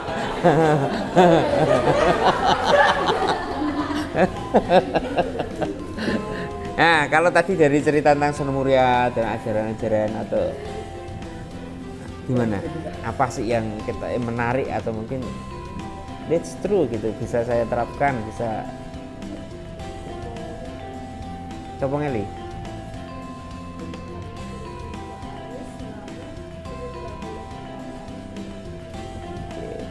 Tepung ngeli itu sebenarnya harusnya bisa diterapkan di semua peserta PMM. Iya. Anda gabung ke sini acara pertukaran mahasiswa, Anda ikut ke dalam arus, tetapi nggak boleh ikut arus. Dalam artian nggak boleh ikut arus ini kan tidak konotasi, tidak dalam makna arus yang Positif. jelek ya, tapi Ya. yang positif boleh Ya. gitu. Kalau yang positif akan connect dia, magnet kan. Tapi kalau yang negatif dia harus bisa menolak. Harusnya seperti itu, harusnya benar. itu idealnya. Ya, tinggal Anda setelah gabung di kelompok ini 19 orang, bagaimana yang Anda rasakan? Apakah ada magnet baiknya ya, bukan magnet buruknya ya. Kalau Anda sudah baik, ikut nempel yang buruk kan itu juga magnet juga, tapi kan terbawa arus namanya. Nah, bagaimana? Mungkin selama 3,5 bulan yang sudah dirasakan bagaimana? Kak Ato? Kan belum, tadi skip kan? Iya.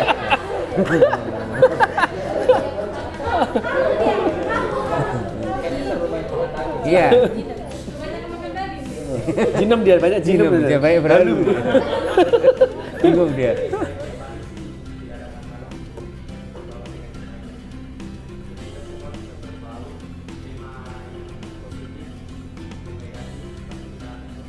Positif apa yang Anda dapatkan selama 4 bulanan sekitar ini?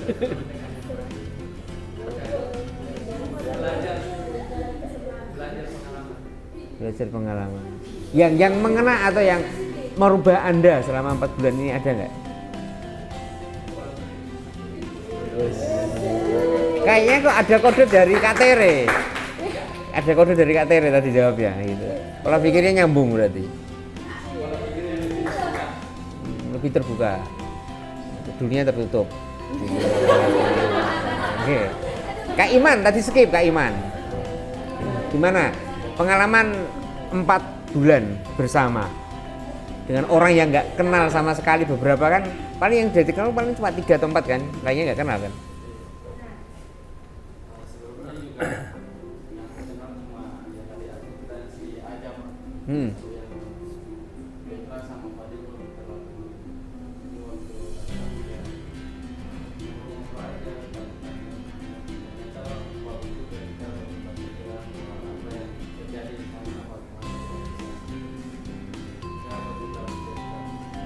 Yang merubah Anda ada nggak? Atau masih Anda seperti yang dulu? Apa? Maksudnya merubah dalam sikap apa gitu?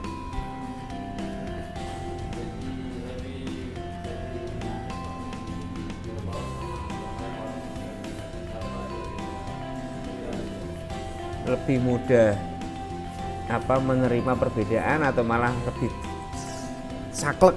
Wah, aku nggak suka kalau di stop gini, kalau lagi ngomong di cut gini nggak suka gitu. Atau gimana?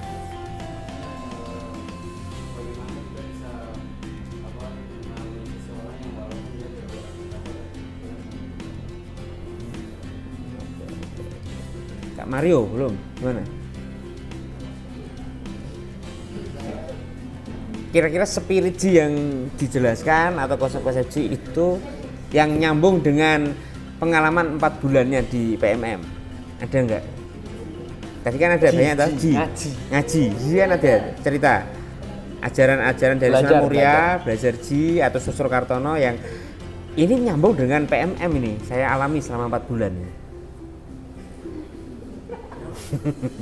Kayaknya mencatat banyak tadi dia tuh, ngetik bikin laporan dia kayaknya bikin laporan. Kalau ada narasumber langsung bikin laporannya terjadi. Ngirimnya tapi belakangan. Gimana ya? Ada nggak?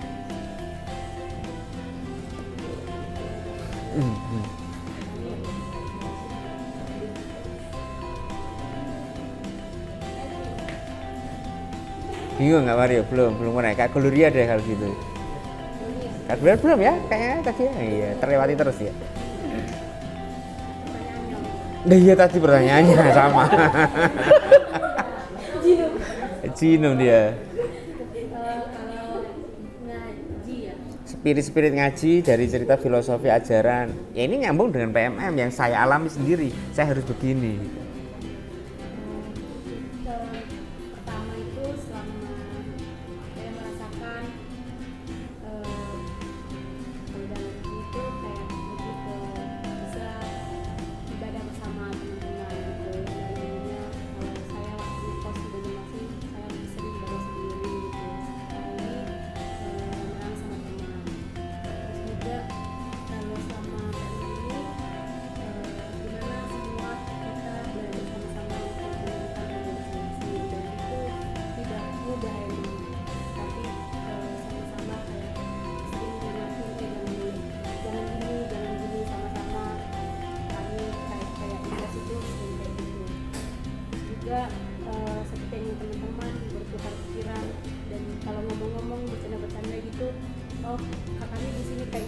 kami di sini kayak gini kan gini, jadi tahu apa aja yang menjadi tradisi mereka di sana. Terus juga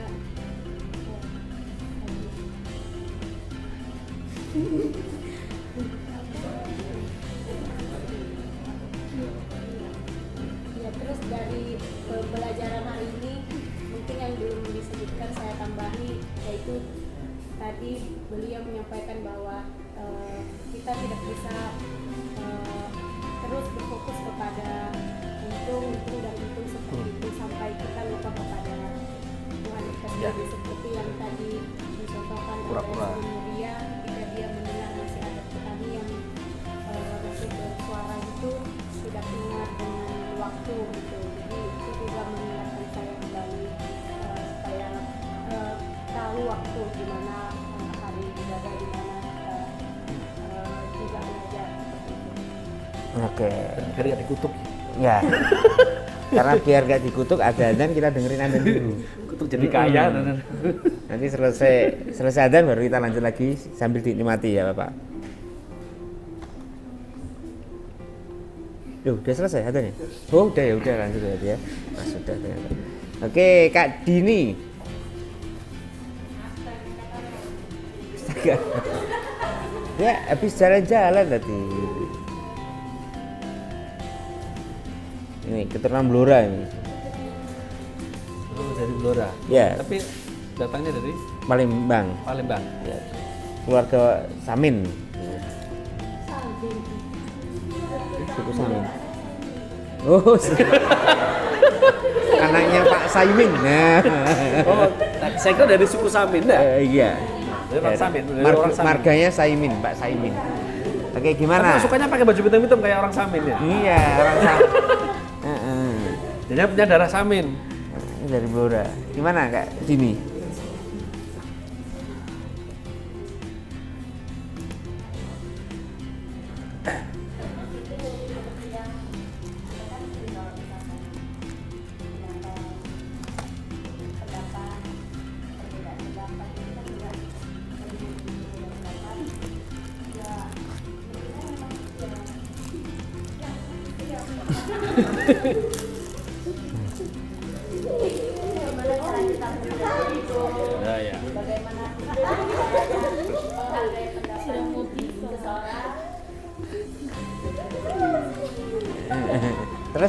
Terus.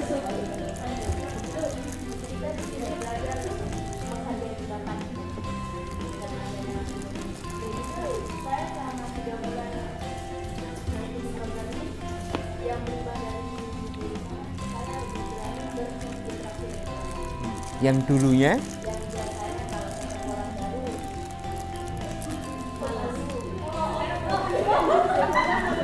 Sekarang nggak punya.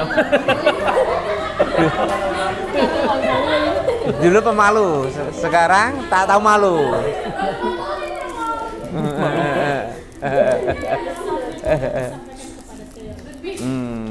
Ya. Oke. Oke. Kak Lutfia. Apanya? Iya. Kamu kan lebih banyak bergaul dengan teman-teman baru dan juga teman-teman dari negara lain kan? Sering ngobrol dengan teman dari Prancis juga gitu. Ini kan selama 4 bulan kita bertemu, mungkin tinggal berapa minggu lagi? Sebulan lagi. Nah, kan ada tadi ajaran-ajaran tentang ji yang diajarkan, terus mungkin nggak hanya ji atau mungkin yang go juga ya. Nah, kira-kira ada nggak yang merubah? Oh, ini bisa menjadi basic masukan bagi saya gitu.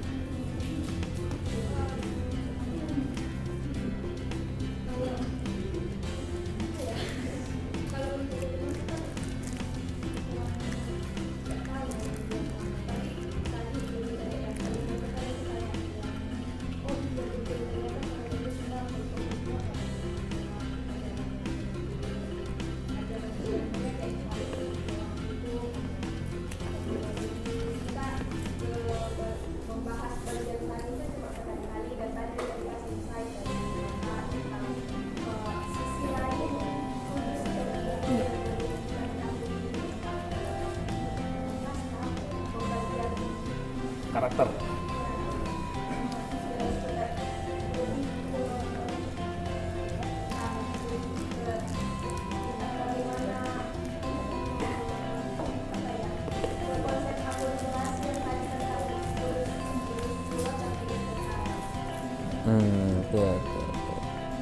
Oke, menarik. Kak Elsa, belum ya tadi ya?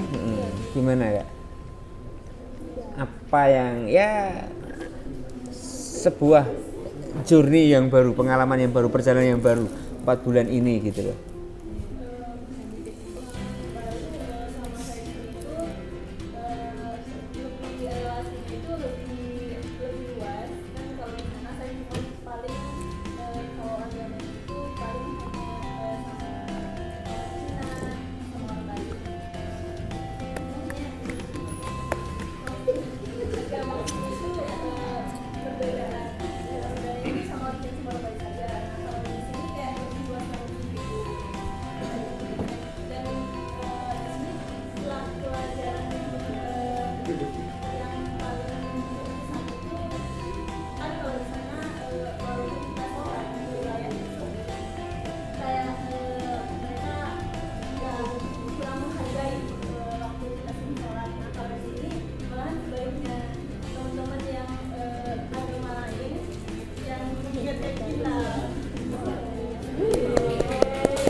Sebagai rasa syukur gitu ya. Oke.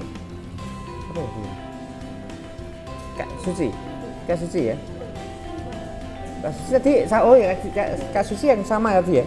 Kak Suci tadi ya. Iya. Sama Jess ya. Kak Teri udah tadi dia ngomong. Kak Mario yang belum tadi. Iya, Kak Mario. Iya, Kak Mario ya. Kepala suku loh ini ya. Ini kepala suku harusnya bisa meresapi semua ajaran-ajaran ini dan menerapkan ke anggota sukunya. Anda kan terpilih menjadi kepala suku dari 39 anak ini. Ini. Setelah menjadi kepala suku, apa yang merubah diri Anda? Ada nggak? Gitu?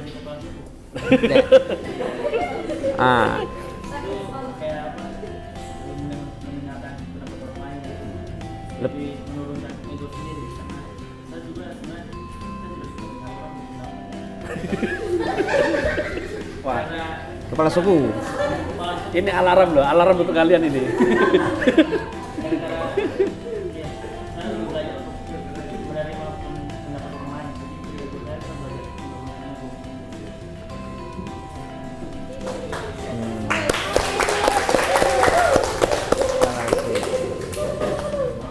Yang belum siapa nih yang belum nih?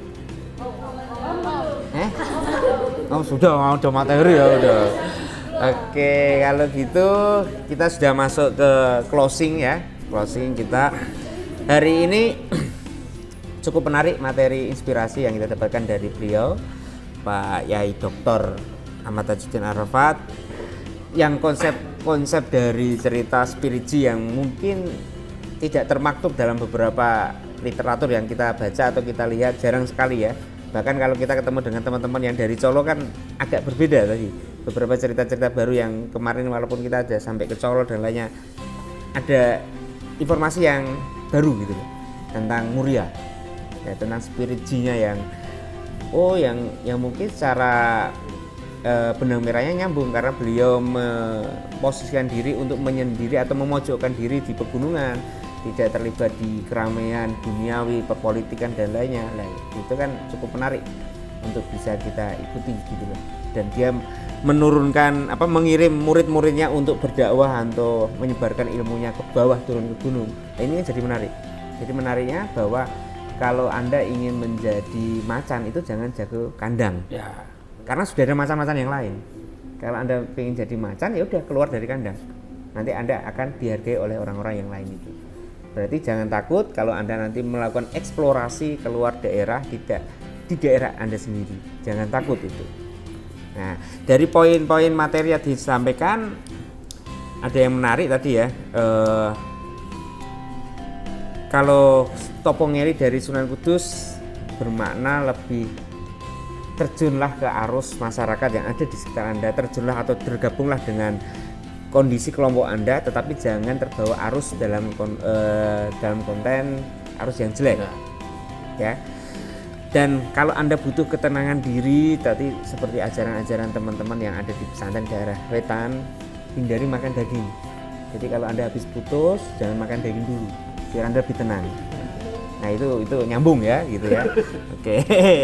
Terus kalau mau berbagi kebaikan atau mengajak orang yang baik, mulai dari diri sendiri. Topongeli dulu kan tadi ya konsepnya, penyucian diri sendiri. Kalau Anda sudah baik, orang lain itu akan mudah diajak baik. Karena ada contohnya. Kalau Anda ngajarin orang baik, ayo ini gini, kamu sendiri nggak pernah melakukan, nah kan gitu. Nanti jadi bumerang, menyerang ke kita sendiri. Oke, terus ada yang menarik lagi, elemen tanah. Itu tadi siapa ya elemen tanah?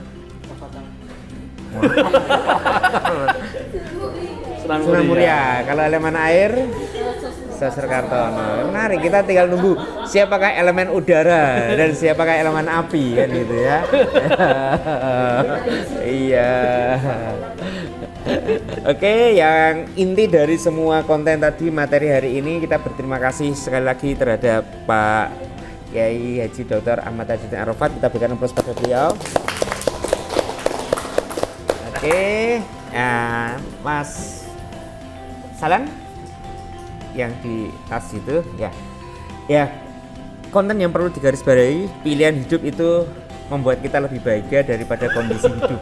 Nah, jadi kalau Anda terpepet kondisi, jangan beralasan menggunakan kondisi sebagai dasarnya gitu. Yeah. Oh, ini pilihan saya, ini pilihan, padahal sebenarnya kondisi. Ya, untuk kamu flase biar terlihat lebih bahagia gitu.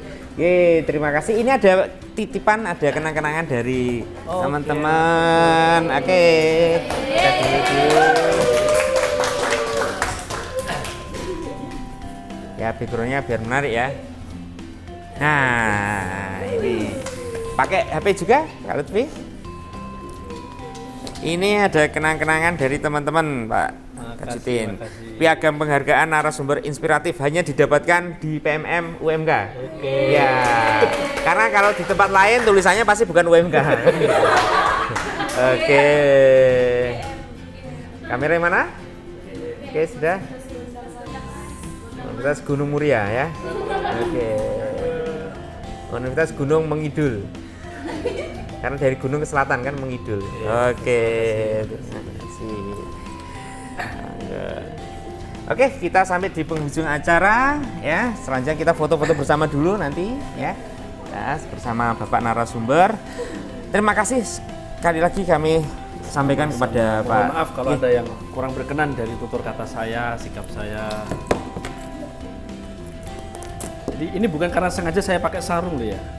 Saya pas pulang kudus nggak pakai celana soalnya. Dalam celana panjang saya nggak bawa. Semalam di telepon Om Muzid, tak cari-cari, kok nggak ada. Saya bawa sarung semua sih. Karena elit Kudus beliau termasuk elit Kudus ya. Aslinya memang Kudus Wetan, tapi karena sudah mondok 7 tahun di Kudus. Ini tahu nggak? Ini sarung batik dari mana? Tahu? Coraknya ada yang paham? Indonesia lah. Iya. Ya Indonesia Mana? lah. Ini dari Lasem. Asem. Rembang sana. Rembang. Mahal loh itu? Itu pesisir. Mahal itu. Itu pesisir. Bisa dapat jenang Kudus berapa bungkus itu?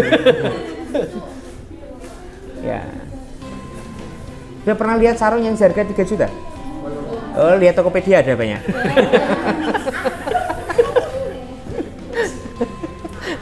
Oke, kalau gitu kita tutup dulu. Matur nuwun sekali lagi. Kita ucapkan terima kasih atas ilmunya, manfaat ya.